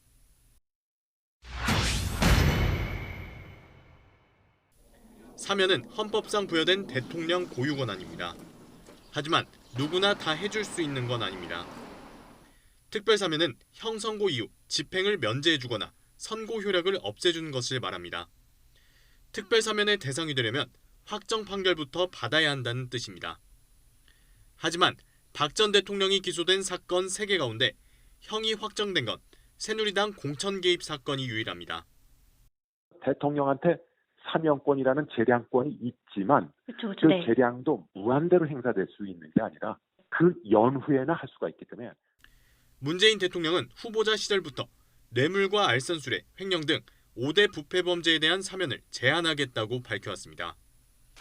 박 전 대통령의 혐의는 특가법상 뇌물죄 등으로 확정 판결을 받는다 해도 문 대통령이 밝힌 사면 제한 대상에 포함됩니다. YTN 김대겸입니다. 청와대 수석비서관급 인사가 일단락됐습니다. 사표가 반려된 노영민 비서실장과 김외숙 인사수석 외엔 전원이 교체됐습니다. 국정 동력 하락 국면 속에 임명된 신임 수석비서관들은 충원을 아끼지 않겠다고 각오를 밝혔습니다. 수석비서관 5명의 각오를 차례로 들어보겠습니다. 충원을 아끼거나 게을리하지 않겠습니다. 국민들을 하늘같이 생각하고 국민들께 믿음을 줄 수 있는 그런 일을 하겠습니다. 야당은 진심으로 대하겠습니다. 그리고 소통 아닌 대통을 하기 위해서 노력을 하겠습니다. 조심을 잃지 않고 우리 스스로를 추상과 같이 엄격하게 대하겠습니다. 우리 정부의 핵심 과제인 권력기관 개혁을 차질 없이 완수하도록 하겠습니다. 우리 사회에 여전히 해결하지 못하고 있는 수많은 현안 과제가 있고 갈등 과제들이 많이 있습니다. 또 억울한 분도 많이 계십니다. 이런 문제가 해결될 수 있도록 그 갈등 해결 그리고 또 조정하는데 보다 더 앞장서서 뛰어다니겠습니다. 문재인 정부가 지향하는 포용국가는 국민의 삶의 질을 향상시키고 또 사회적 불평등을 해소하는 것이라고 생각합니다. 이를 위해서는 사안별로 국민들께 잘 이해를 구하면서 동시에 정책을 또 개발하고 보완하고 이런 노력을 계속해 나가야 된다고 생각을 합니다. 정부가 이런 문제들을 해결하기 위해서 애쓰는 노력들 이런 것들이 국민들에게 쉽고 또 빠르고 또 노력하는 그대로 전달될 수 있도록 최선을 다하겠습니다. 또 국민들의 의견도 가감 없이 행정부와 청와대에 전달될 수 있도록 하겠습니다. 의사협회 총파업이 하루 앞으로 다가왔습니다. 동네 의원 상당수가 휴진할 것으로 예상되는 가운데 대형 병원들도 수술 일정을 조정하며 비상진료체계를 가동하기 시작했습니다. 정부는 대국민 담화를 통해서 파업 자제와 대화 복귀를 호소했습니다. 직접 들어보시죠. 환자들의 생명과 안전에 위험이 초래될 수 있는 진료 중단을 통해 요구사항을 관철하려는 행동은 국민들의 신뢰와 지지를 얻기 힘들 것입니다. 의사협회는 환자들의 희생을 담보로 한 극단적인 방식을 자제해 줄 것을 요청합니다. 마지막까지도 대화의 문은 열려 있으며 언제라도 의사협회가 협의의 장으로 들어오겠다고 한다면 환영하겠습니다. 정부는 의사협회의 집단 휴진으로 국민께 불편이 발생하지 않도록 준비를 철저히 하고 있습니다. 병원협회 등의 24시간 응급실을 운영하고 휴진 당일 진료 연장과 주말 진료가 이루어지도록 조치하였고 보건복지부 차관이 어제 병원협회와 중소병원협회를 직접 만나 협조를 당부하였습니다. 복지부와 시도에 24시간 비상진료 상황실을 마련하여 긴급 상황에 대비할 수 있도록 하겠습니다. 정부는 의사협회의 집단 휴진 과정에서 불법적인 행위로 환자의 건강과 안전에 위해가 생긴다면 법과 원칙에 따라 대응할 것입니다.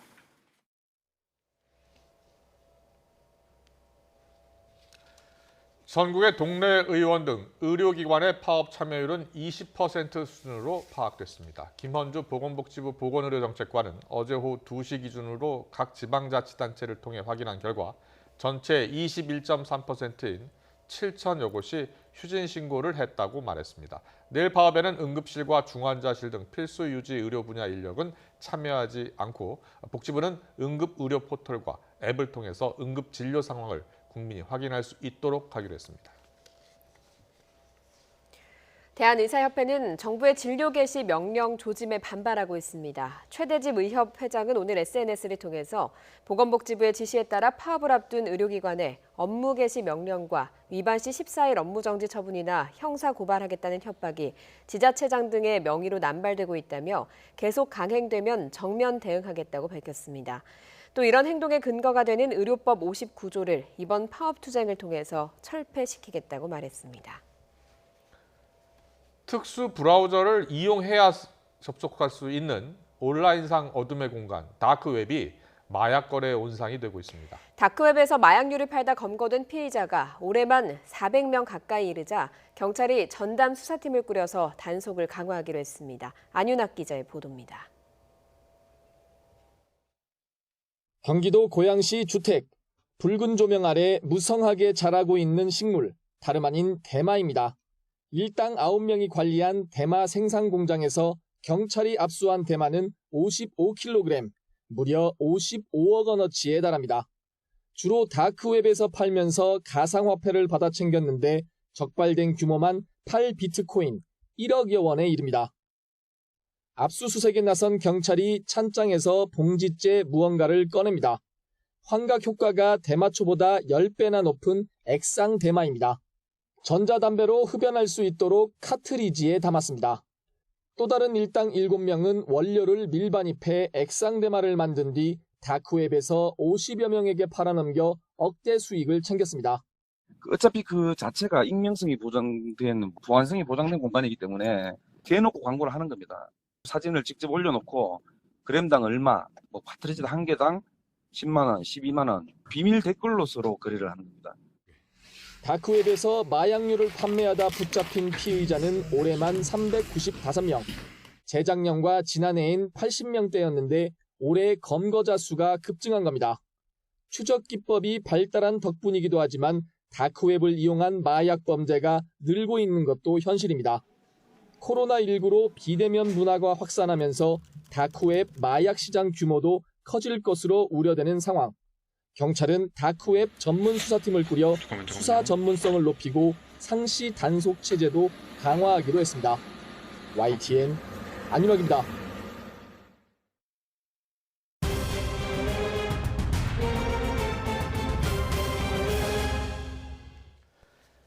이번 광복절에 서울 도심에서 대규모 집회가 예정돼 있는데요. 서울시가 금지 명령을 내렸습니다. 최근 남대문 시장 등에서 지역 감염자가 속출하는 만큼 강력한 예방 조치가 불가피하다는 게 서울시의 입장입니다. 이상순 기자입니다. 서울시가 결국 집회 금지 행정명령을 발동했습니다.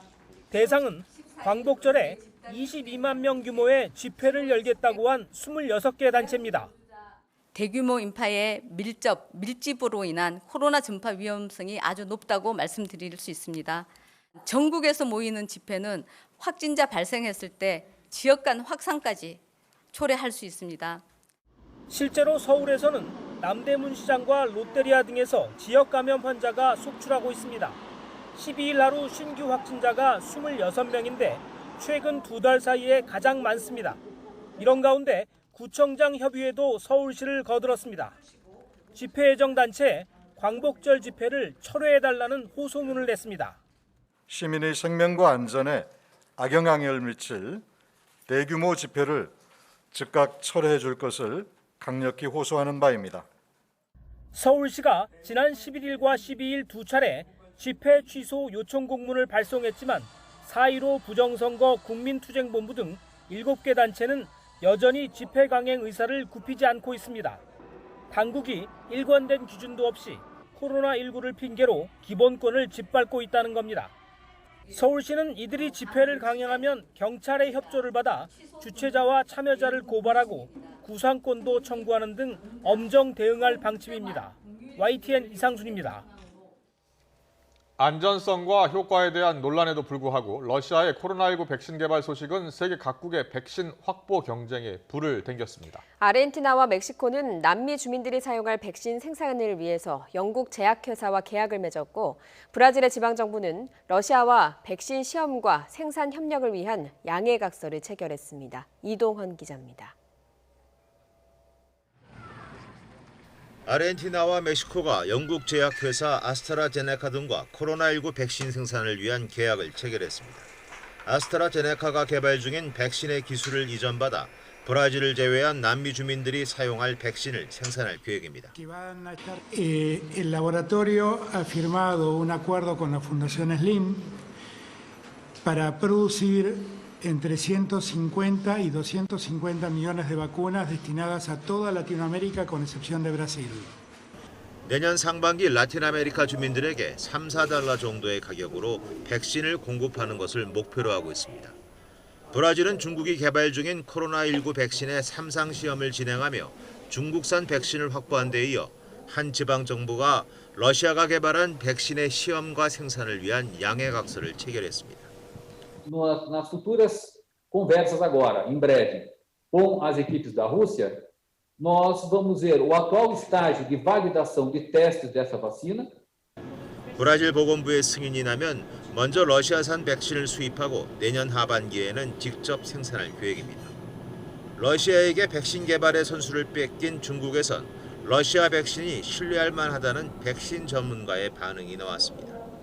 겨울철 재확산을 염려해 러시아가 백신 개발을 서두르기는 했지만 서방 세계가 정치적 이유와 자국 경쟁업체 보호를 위해 필요 이상의 우려를 자아내고 있다고 주장했습니다. YTN 이동원입니다. 국내에 개발 중인 코로나19 백신 후보 물질 3종이 올해 안에 임상시험에 들어갈 것으로 보입니다. 중앙방역대책본부는 합성 항원 백신 1종은 SK바이오사이언스가 DNA 활용한 백신 2건은 제넥신과 진원생명과학이 각각 개발하고 있다고 밝혔습니다. 정부는 이 백신 3종을 내년 하반기부터 2022년까지 개발하도록 지원하고 있습니다. 스페인에서 코로나19 확진자가 최근 일주일 사이 하루 평균 5천 명 가까이 나오면서 2차 확산 징후가 뚜렷이 나타나고 있습니다. 확진자가 늘어나는 데다 설상가상으로 폭발 사고까지 겹친 레바논에서는 병원의 절반가량이 재기능을 못하고 있다고 밝혔습니다. 박철원 기자입니다. 스페인 사라고사의 한 병원 앞마당에 야전병원 천막이 추가로 세워지고 있습니다. 최근 일주일 사이 코로나19 감염자가 하루 평균 5천 명 가깝게 발생하자 긴급 대책으로 병상을 늘리고 있는 것입니다. 스페인 인구 10만 명당 코로나19 확진자는 95명으로 24명과 17명의 프랑스와 영국 등 이웃 국가들보다 훨씬 많습니다. Pero creemos que frente a lo que se planteaba en un inicio hemos ganado mucho sobre todo para que las personas que tienen que pasar 15 días aquí puedan pasar esos 15 días con las máximas comodidades posibles. 이처럼 스페인의 코로나19 재확산 추세가 뚜렷해지자 이웃 나라들은 스페인 여행 자제를 권고하거나 스페인에서 오는 입국자에 대한 자가격리 등의 통제 수준을 높이고 있습니다. 독일에서도 코로나19 신규 확진자가 최근 3개월간 최고치를 기록하며 재확산에 대한 우려감을 높이고 있습니다. 지난 6월 중순 100명대 후반까지 떨어졌던 신규 확진자가 지난주 주중부터 1000명대를 오르내리고 있기 때문입니다. 공공생활 통제가 대부분 해제되고 휴가철을 맞이하면서 확산 추세를 보이고 있다는 분석입니다. 이런 가운데 세계보건기구는 폭발 참사가 난 베이루트 내 병원 등 의료시설 55곳을 평가한 결과 50%가 약간 넘는 시설이 기능을 못하고 있다고 밝혔습니다. All the weight is on our shoulders. On top of it, we had the coronavirus COVID crisis, and now this blast gave a final blow to our efforts. So it's a disaster. 코로나19 진료만으로도 숨 돌릴 틈 없었던 베이루트의 의료진들에게 대폭발 참사는 설상가상의 무거운 짐이 돼버렸습니다. YTN 박철원입니다. 일본 도쿄에서 신규 확진자가 이틀째 200명을 넘어섰습니다. 도쿄도는 오늘 코로나19 신규 확진 판정을 받은 사람이 206명이라고 발표했습니다. 도쿄도는 어제 222명에 이어 이틀째 하루 감염이 확인된 사람이 200명을 넘어섰고 누적 감염자 수는 16,680명으로 늘었습니다. 중국 선전시 당국은 수입산 닭 날개 표면에서 코로나19 양성 반응이 나왔다며 수입산 냉동식품을 구입할 때 유의해달라고 시민들에게 당부했습니다. 선전시 당국은 수입산 고기류의 포장에서 코로나19 양성 반응이 나왔던 중국 내 다른 지역의 사례와는 달리 이번에는 닭 날개 표면에서 채취한 표본에서 양성 반응이 나온 것이라고 설명했습니다. 하지만 해당 제품과 접촉한 사람들은 모두 음성 판정을 받았으며 관련 제품을 봉인해서 조사한 결과도 모두 음성으로 나왔다고 밝혔습니다.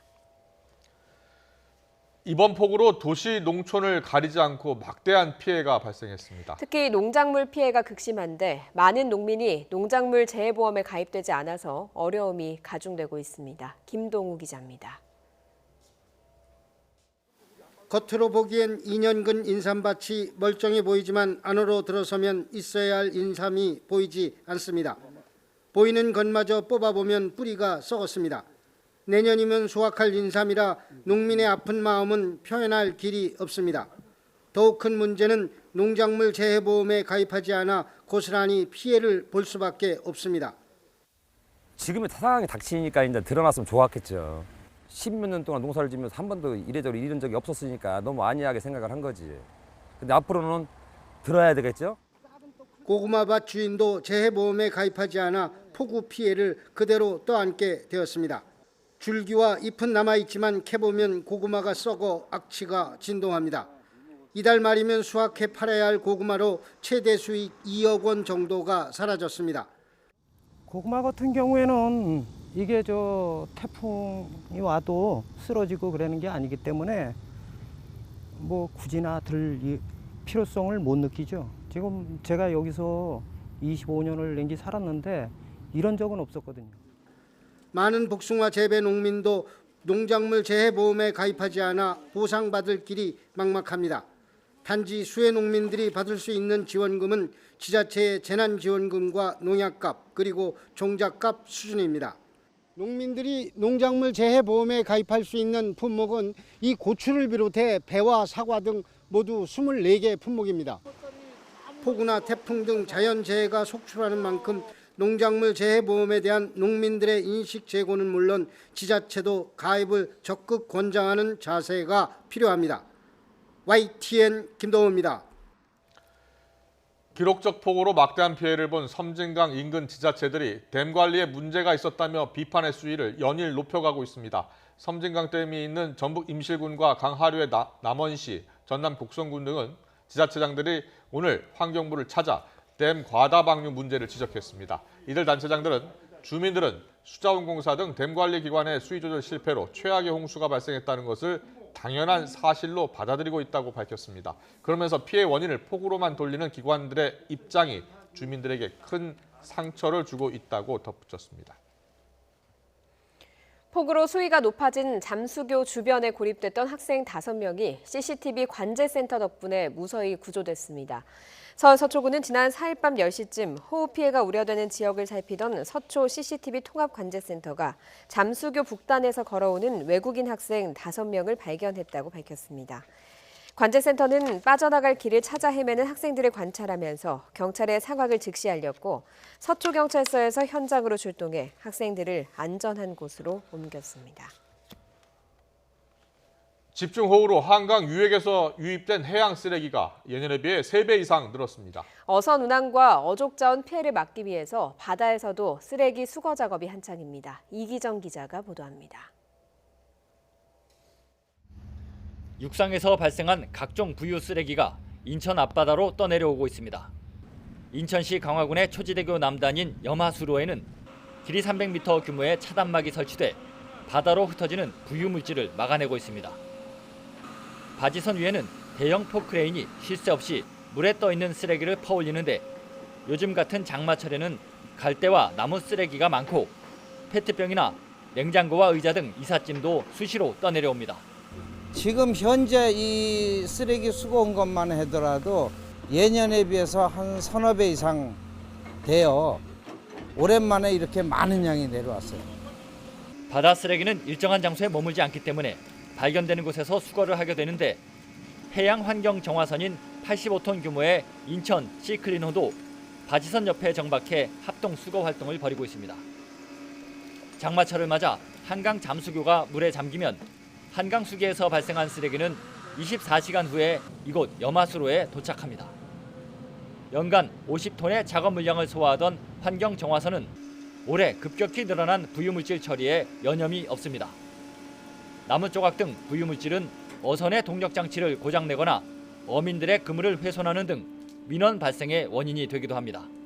그 좁은 상태에서 수거하는 것이 굉장히 효율적이기 때문에 부유 차단막을 설치한 거고 부유 차단막으로 다 할 수 없기 때문에 뒤에서 환경정화선을 운영을 하는 것입니다. 평소에는 연안 앞바다에 대한 수질 조사와 미세 플라스틱 수거 활동 등을 벌이는 환경정화선 시클린호. 장마철과 태풍 도래 시기에 접어들면서 해양 생태계 보호에 더욱 분주한 모습입니다. YTN 이기정입니다.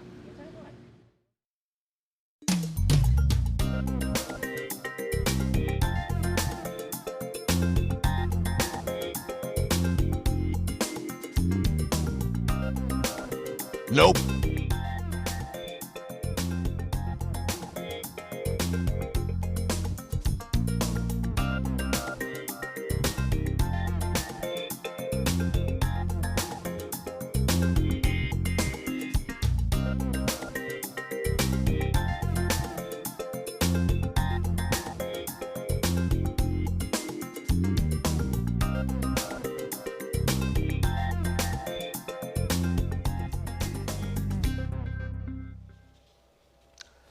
(7.10) 대책에 이어서 8.4 대책 그리고 임대차 3법 국회 통과까지 잇따라 나온 부동산 관련 정책과 법안이 실제로 시장에는 어떤 영향을 미치고 있을까요? 오늘 나온 한국감정원 전국주택가격 동향 조사 결과 매매와 전셋값이 상승한 것으로 나타났습니다. 서울 아파트의 경우 59주 연속 상승세였는데요. 다만 상승률은 소폭 주춤한 것으로 조사됐습니다. 이인철 참좋은경제연구소장과 함께 부동산 시장과 상황 살펴보도록 하겠습니다. 어서 오세요. 네. 정부는 이 정책 효과를 좀 장기적으로 봐달라고 하는데 일단 단기적으로는 그 효과가 아직 미치지 못하고 있는 것 같아요. 그렇습니다. 자, 오늘 나온 발표 자료 한국감정원 주택가격 동향이 나왔는데 어떻게 나왔습니까? 아마 시청자 여러분들은 헷갈리실 수 있습니다. 데이터를 발표하는 기관이 달라요. 예. 지금 감정원은 국토교통부 산하 기관입니다. 그리고 아파트 가격이 아니라 주택 가격. 주택 매매 가격이기 때문에 여기에는 아파트 이외에도 여러 가지 주택이 포함이 되어 있습니다. 빌라나 오피스텔 이런 거 다 포함된 그렇습니다. 거예요. 그러니까 일반 주택이 포함이 되어 있기 때문에 정부가 줄곧 주장하고 있는 뭐 경실련의 주장과는 좀 정반치되는 체감이 안 되는 수치가 나온다 하더라도 이걸 감안해서 들어주시면 좋겠습니다. 알겠습니다. 자, 이걸 보게 되면 일단은 전체적으로 매매와 가격, 전세 가격이 일단은 상승폭이 둔화됐지 하락한 건 아닙니다. 8월 3일과 8월 10일 사이에는 8월 4일 공급대책이 발표가 됐습니다. 전국적으로 보게 되면 매매 가격, 전국뿐 아니라 수도권, 지방, 그리고 가장 핫한 데가 서울입니다. 서울도 보면 상승폭이 일주일 만에 절반 정도 줄어든 겁니다. 이게 마이너스로 떨어지게 되면 그때부터는 하락했다라는 얘기를 할 수 있겠지만 일단 매매 가격도 오르고 있고 전세 가격은 주간 기준 59주니까 1년 이상 오름세를 보이고 있는 겁니다. 네, 전세 가격 변동률도 한번 정리를 해주시죠. 예, 전세 가격은 체감이 좀 안 된다라고 하시는 분들 많으실 거예요. 특히나 이제 아파트의 경우에는 대형 단지의 경우에도 매물이 줄어들거나 아니면 반전세, 반월세로 전환하는 율이 좀 빨라지고 있죠. 자, 그러다 보니까 전국적으로 보게 되면 대부분이 전세 가격 지수 변동률을 보면 일주일 새 0.2에서 0.3%포인트가량 더 낮아지고 있습니다. 이 얘기는 59주 연속 주간 기준 상승세인 건 맞지만 전세 가격 지수 역시 매매 역시 상승폭은 크게 둔화가 되고 있다. 예. 근데 여기서 눈여겨볼 지점이 뭐냐? 바로 일주일 새 전세, 특히나 이제 8.4 대책을 분기점으로 해서 그동안 임대차 3법뿐 아니라 부동산 3법이 통과되는 그 기점으로 해서 전세 물량 자체가 16% 가까이 줄었다라는 점은 눈여겨볼 대목입니다. 네, 방금 뭐 말씀하신 그 부분요. KB 주택가격 동향에 따르면요. 서울 아파트 평균 전셋값 지난달에 5억 돌파를 눈앞에 두고 있다는 조사 결과가 나왔고요. 방금 말씀하신 것처럼 또 부동산 빅데이터 업체에 따르면 전세 매물, 서울의 전세 매물이 지난달보다 15.7%가 줄어들었다 이런 결과가 나왔거든요. 아파트를 기준으로 한 거죠. 그렇습니다. 예. 오늘 나온 데이터들 가운데 어떤 데이터가 말씀하신 것처럼 이제 이 KB국민은행 자료를 보게 되면 서울 아파트 평균 전세 가격은 5억 원에 근접했다라는 얘기가 나왔어요. 예. 이게 직장인들이 예. 300만 원 월급을 한 푼도 안 쓰고 모아야 14년 이상 모아야지 서울에 전세 아파트 살 수 있다라는 의미거든요. 예. 여기에다가 부동산 앱 업체인 이 민간 조사 결과 분석 결과입니다만 부동산 124의 경우에는 서울 아파트의 평균 가격이 처음으로 10억 원을 돌파했다라는 얘기거든요. 예. 이걸 보게 되면 지난 2013년만 하더라도 서울 아파트의 평균 가격은 5억 원대, 현 정부 들어서는 7억 원대였어요. 그런데 불과 3년 만에 3억 원이 뛴 겁니다.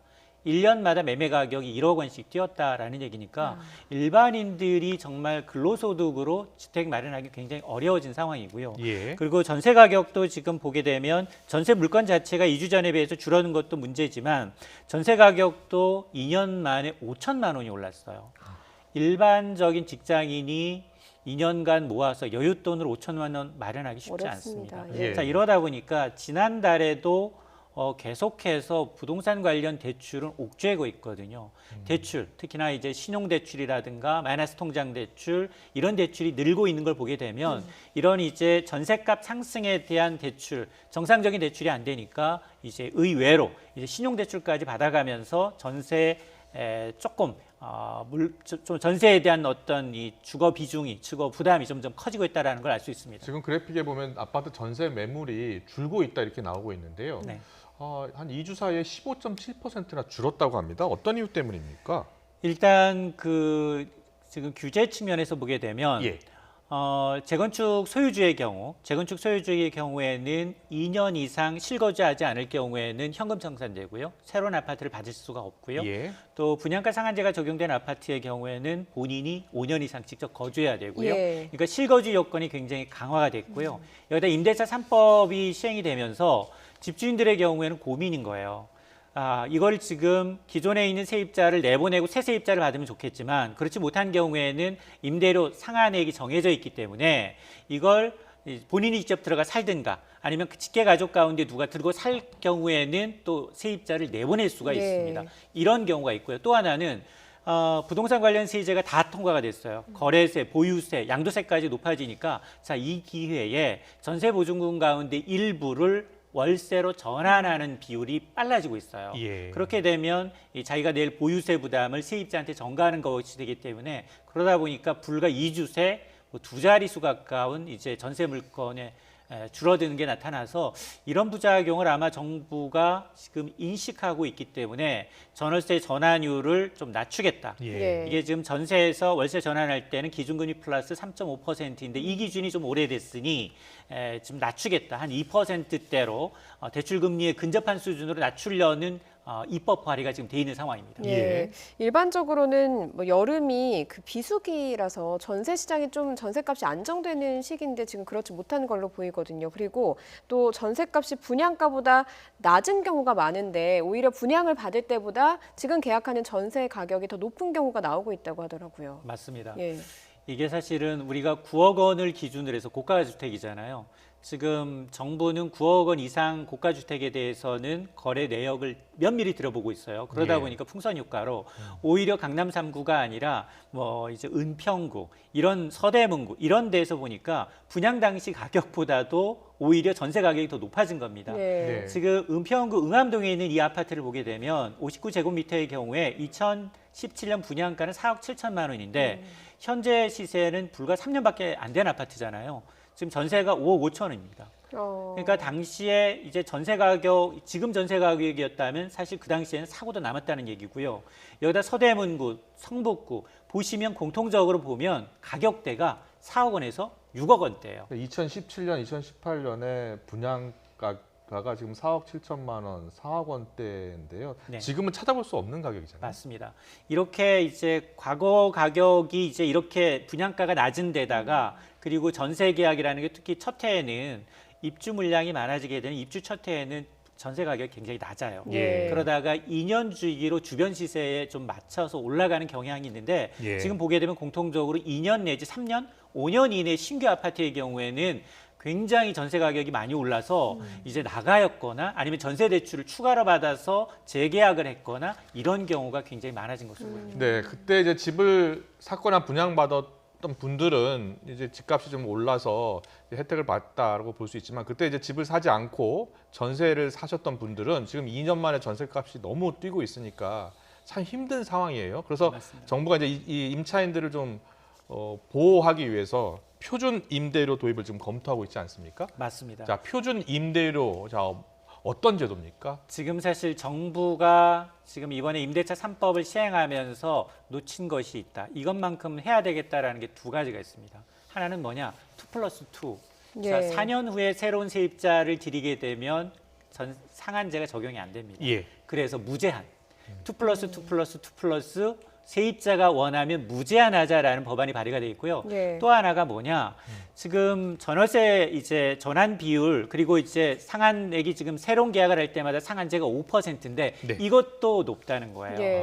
그러다 보니까 예. 정부가 전월세 상한제처럼 직접 이제는 표준 임대료라고 해서 정해주겠다는 겁니다. 물론 뭐 지자체에 따라서 물가 상승률이 다르고 이렇게 하더라도 구체적인 안이 나와봐야 되겠습니다만 어쨌든 임대료를 정부가 통제하겠다라는 취지입니다. 그럼 좀 더 쉽게 설명을 해주세요. 그럼 어느 지역, 어느 아파트는 임대료, 전세값은 어느 정도다. 맞습니다. 이렇게 지정을 정해준다는 겁니까? 맞습니다. 지금은 전월세 상한제의 5%라는 건 4년 동안은 계약하면 살 수가 있지만 새로운 계약을 할 때 이제 그걸 또 적용되지 않는 부분이 있지만 그러나 지금 이게 만일 표준 임대료가 적용이 되면 이제는 지자체가 정하는 표준 임대료. 서울의 경우에는 지금 물가를 감안하게 되면 뭐 1에서 2% 정도 상승률이 예. 적합하다라고 하면 정해주는 겁니다. 그러면 세입자나 아니면 이제 집주인, 임대인의 경우에는 그 계약을 따라야 되는 겁니다. 예. 그러니까 이제 반시장적인 조치이기 때문에 집주인들이 반대뿐만이 아니라 이제 전문가들조차도 좀 우려하고 있는 대목입니다. 예, 해외 사례는 어떻습니까? 유럽이나 뭐 영국 이런 곳에서는 이런 그 실제 표준 임대료 제도를 도입한 곳도 있다 이런 언급을 문 대통령이 했거든요. 맞습니다. 예. 일부 이제 독일, 프랑스, 미국과 같은 데가 말씀하신 것처럼 이제 일정 비율 이상 임대료 상승을 제한하는 법이 있어요. 굉장히 특화된 구 전체가 아니라 일부 지역에 안에서 하고 있는데 그게 이제 동의가 돼야 되거든요. 사회적인 합의. 그리고 그게 계속해서 임대인과 세입자의 불화를 만들지 말고 정상적으로 돌아가는 게 돼야 되는데 지금 이렇게 강제로 임대료 규제까지 도입하게 되면 그렇지 않아도 지금 임대차 3법 때문에 주말마다 폭우 속에 계속해서 이제 항의하시는 분들이 굉장히 많아지고 있거든요. 그래서 아마 표준 임대료 제도의 도입 취지는 충분히 이해를 하지만 이 때문에 나타날 수 있는 부작용도 만만치가 않기 때문에 정부가 아마 고민할 대목입니다. 네, 정부가 지금 고민하는 방안 중에 하나가 또 이제 부동산 감독원이라고 네. 있습니다. 금융감독원처럼 부동산 감독원을 지금 두겠다는 건데요. 맞습니다. 아직 뭐 지금 추진 중이긴 합니다만 어떻게 시장에서는 어떻게 보고 있습니까? 아마 열 장정이 한 명의 도둑 맞기 쉽지 않아요. 그리고 금융위가 있지만 금융감독원이 있어요. 예. 조직 금융위는 공무원입니다. 여기는 한 300~400명밖에 안 되지만 금융감독원은 금융 감독하기 위해서 2,000명이 넘는 조직이에요. 예. 비대해졌죠. 금융사고가 안 납니까? 금융사고는 납니다. 여전히 뭐 리만 사태를 비롯해서 우리는 그동안 이제 뭐 DLF 독일 금리 연계형 상품부터 시작을 해서 여러 가지 나오고 있는데 물론 새로운 조직 기구를 만들어서 지금 뭐 굉장히 부동산 시장을 교란시키고 있는 일부를 잡아내기 위한 조직이라면 특히나 이제 뭐 그런 측면이라면 충분히 고려해 볼 만하지만 그러나 지금 투기 세력이 때문에 이제 부동산 시장이 좀 굉장히 좀 불안하다라고 하는 건 좀 이게 맞지 않기 때문에 오히려 이런 것 때문에 조직을 하나 더 만들어서 옥상옥 규조로 가져간다라는 점에 대해서는 좀 우려의 목소리가 큰 것 사실입니다. 네, 어떤 제도든 이 시장에 미칠 영향 파장을 좀 염두에 두고서 천천히 만들어 나갔으면 좋겠습니다. 지금까지 이인철 참 좋은 경제연구소장이었습니다. 잘 들었습니다.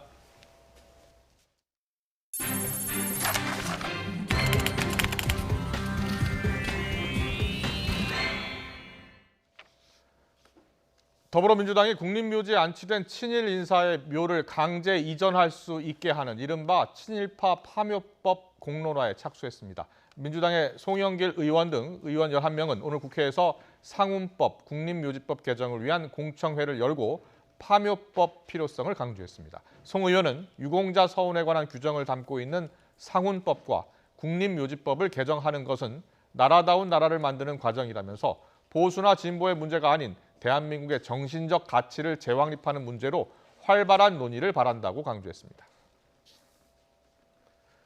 러닝메이트가 확정된 미국 민주당의 조 바이든과 카멀라 해리스 대선 후보가 첫 동반 일정으로 기자회견을 열었습니다. 바이든 전 부통령은 트럼프 행정부가 엉망으로 만든 상황을 바로잡아 미국을 다시 건설할 것이며 이를 위해서 해리스 상원 의원은 즉각 행동할 준비가 돼 있다고 밝혔습니다. 워싱턴에서 강태욱 특파원이 보도합니다. 바이든 전 부통령의 고향인 델라웨어주 윌밍턴의 한 고교 체육관에 마련된 기자회견장. 오는 11월 대선에 도전하는 미국 민주당의 대선 후보 러닝메이트가 함께 걸어 들어옵니다. 부통령 후보를 지명한 뒤 처음으로 이뤄지는 공개 행사.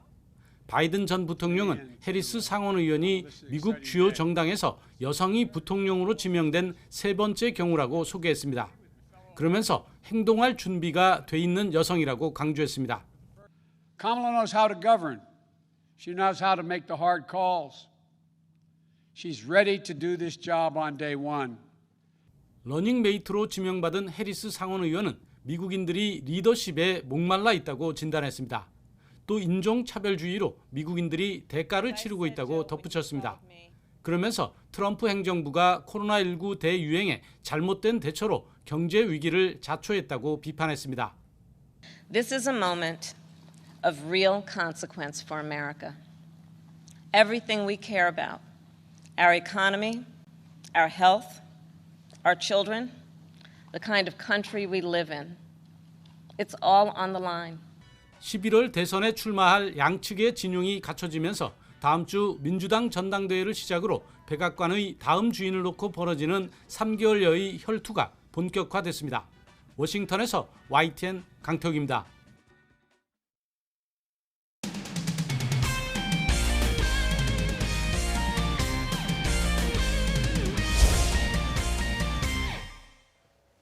코로나19를 뚫고 지난 5월 세계에서 가장 먼저 시즌을 재개했던 국내 여자 골프가 어느덧 반환점을 돌고 있습니다. LPGA 선수들의 대거 가세로 흥미로운 대결이 펼쳐지는 가운데 대회를 치를수록 절대 강자가 없는 춘추 전국 시대가 이어지고 있습니다. 김상희 기자입니다. 국내 여자 골프에서 유일한 다승자는 5월 KLPGA 챔피언십과 7월 IS 동서 부산 오픈을 우승한 투어 2년차 박현경입니다. 박현경은 상금 랭킹도 선두를 달리고 있지만 대상 포인트에서는 투어 5년차 이소영이 가장 앞서 있습니다. 9개 대회에 출전해 우승 1번 포함해 무려 8번이나 톱10에 든 안정된 경기력 때문에 이소영은 대회 때마다 유력한 우승 후보로 꼽힙니다. 내 스윙을 너무 파워풀하게 좀 하다 보니까 좀 보완해야 될 점은 보완해 가면서 장기적으로 오래 치는 선수가 되고 싶어요. 6월 초 롯데 칸타타 오픈에서 우승하며 부활한 해외파 김효준은 대부분의 선수들이 탐내는 평균 타수 부문 1위입니다. 아직 LPGA 투어 복귀 시기를 결정하지 못한 김효주가 시즌 두 번째 우승만큼 욕심내는 게 바로 이 평균 타수 1위 지키기입니다. 물론 다른 타이틀도 다시 역전을 하고 싶지만은 평균 타수만큼은 이번 주도 계속 제가 1등을 했으면 좋겠다는 생각이 있어요. 신인상 포인트에서 압도적인 1위를 달리고 있는 지난주 대회 우승자 슈퍼루키 유혜라는 내친 김에 다승과 상금 경쟁에서도 선배들을 따라잡을 기세입니다. 후회가 남는 시즌이 아니었으면 좋겠어요. 좀 제가 원하는 플레이를 많이 했으면 하는 그런 시즌이었으면 좋겠어요. 여기에 2승째를 노리는 김민성과 김지영, 아직 우승이 없는 지난해 전관왕 최혜진도 시즌 반환점이 될 이번 주 대회를 계기로 본격적인 개인 타이틀 경쟁에 합류할 전망입니다. YTN 김사익입니다.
유례없이 긴 장마로 극심한 피해를 본 농촌은 병충해와의 전쟁이 비상입니다.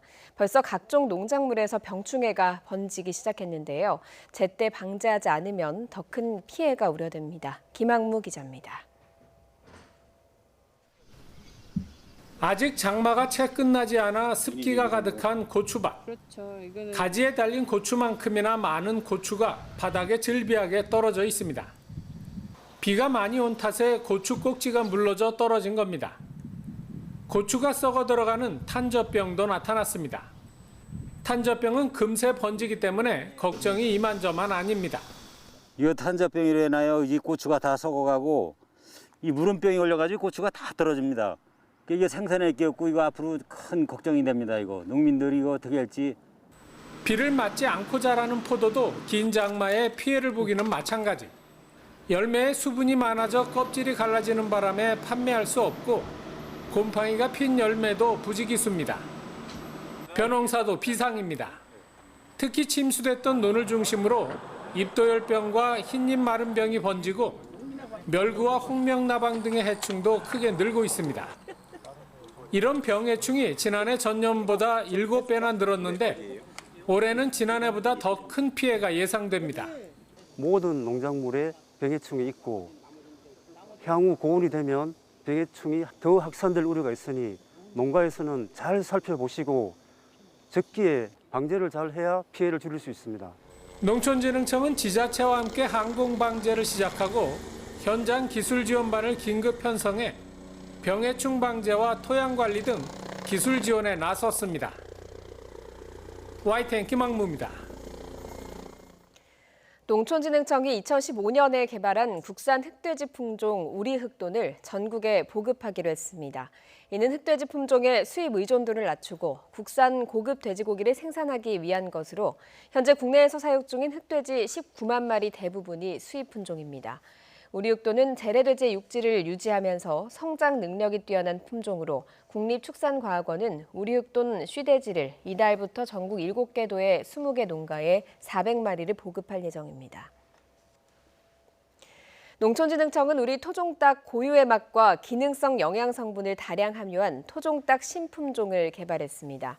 신품종 토종닭은 불포화 지방산 함량이 일반 육개보다 최고 30% 많고 항산화 기능성 성분도 많지만 콜레스테롤 함량은 더 낮은 것으로 나타났습니다.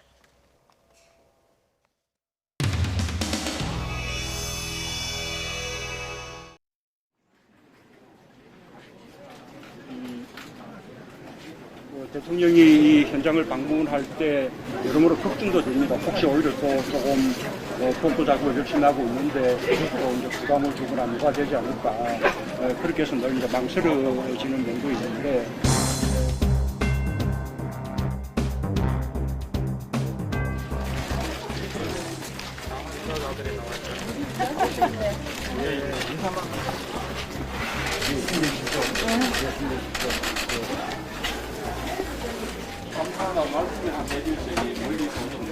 멀리서 내려오시나 고생하시죠. 장소를 가져. 인사 좀 드리겠습니다. 안녕하세요. 부장님 모셨습니다. 아유, 이게 뭐 방해되실지 모르겠네. 예. 어디서 나오셨습니까? 부산 장원이야. 네, 앞에 왔다 가신 분들도 못 봤어요. 정말 고맙습니다. 네. 예. 대통령이 욕받다 소리가 고생을 많이 한다고 소리네. 이쪽으로 나와.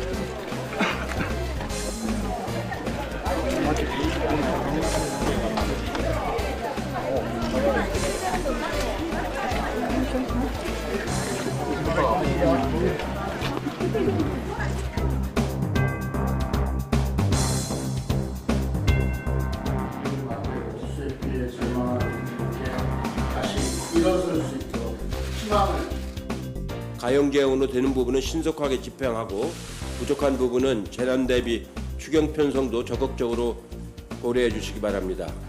여러분이 궁금하시는 건 아마 추경 편성이실 텐데요. 추경 편성이 필요하냐 아니냐를 지금 논의하는 것은 무의미하다.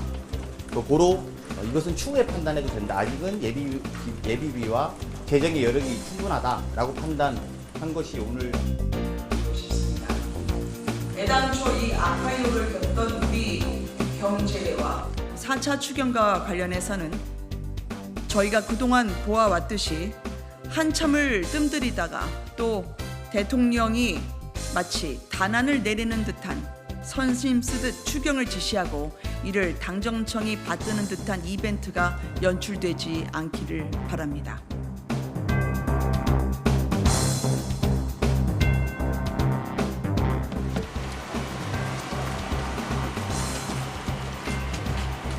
털을 못 얻는데 다시 이게 장사를 시작하는 것은 언제부터 할 수 있을 것 같습니까? 이게 돈만 있으면 제가 1월 이내에 장사 시키려고. 복구는 딱 막아. 딱 막아. 특별 재난구역으로 즉각 지정해 주십시오. 성진강댐 방류로 인한 인재입니다. 국회의원입니다.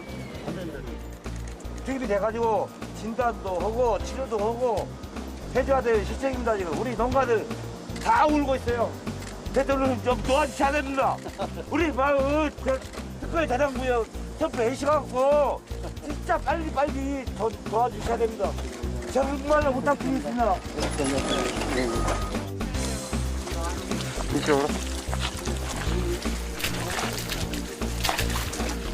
이런 농민들께서 다시는 참담함 느끼시지 않도록 많은 지원해 주셨으면 좋겠고 저희 직원분들 오늘 고생 많이 하셨는데 내일 저희 휴가 낼 수 있게 대통령께서 좋은 말씀 해주시면 감사하겠습니다. 감사합니다.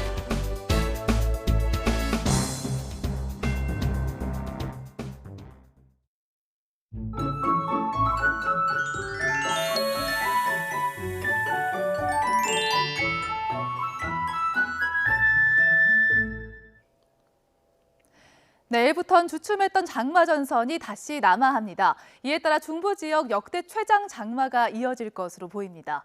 내일 새벽에 경기 북부와 영서 북부 지역을 시작으로 내일 낮에는 서울 등 중서부 지역으로 밤에는 영동 지역까지 비가 확산하겠습니다. 특히 이번에도 띠 형태의 좁고 강한 비구름대가 영향을 주면서 중부 지역에 국지성 호우가 쏟아집니다. 모레까지 중서부 지역에 300mm 이상, 물폭탄이 예상되고 영동과 충청 남부, 경북 북부 지역에도 최고 80mm의 적지 않은 비가 올 것으로 예상되고 있습니다. 내일 오전과 저녁쯤 수도권과 영서, 충청 북부 지역은 호우특보도 내려질 것으로 예상됩니다. 산사태나 저지대 침수 등 추가 피해 대비해 주셔야겠습니다. 내일 남부지방을 중심으로는 무더위가 지속됩니다. 폭염특보 속에 내일 대구의 한낮 기온은 36도까지 오르겠고요. 비가 오는 중북부 지역은 서울이 28도 선에 머물겠습니다. 이번 주 일요일까지 수도권과 영서 지역에 막바지 장맛비가 이어지겠고 이후엔 무더위가 계속되겠습니다. 날씨 정보였습니다. 이어서 저녁 종합 뉴스 이브닝 뉴스가 방송됩니다. 시청해주신 여러분 고맙습니다.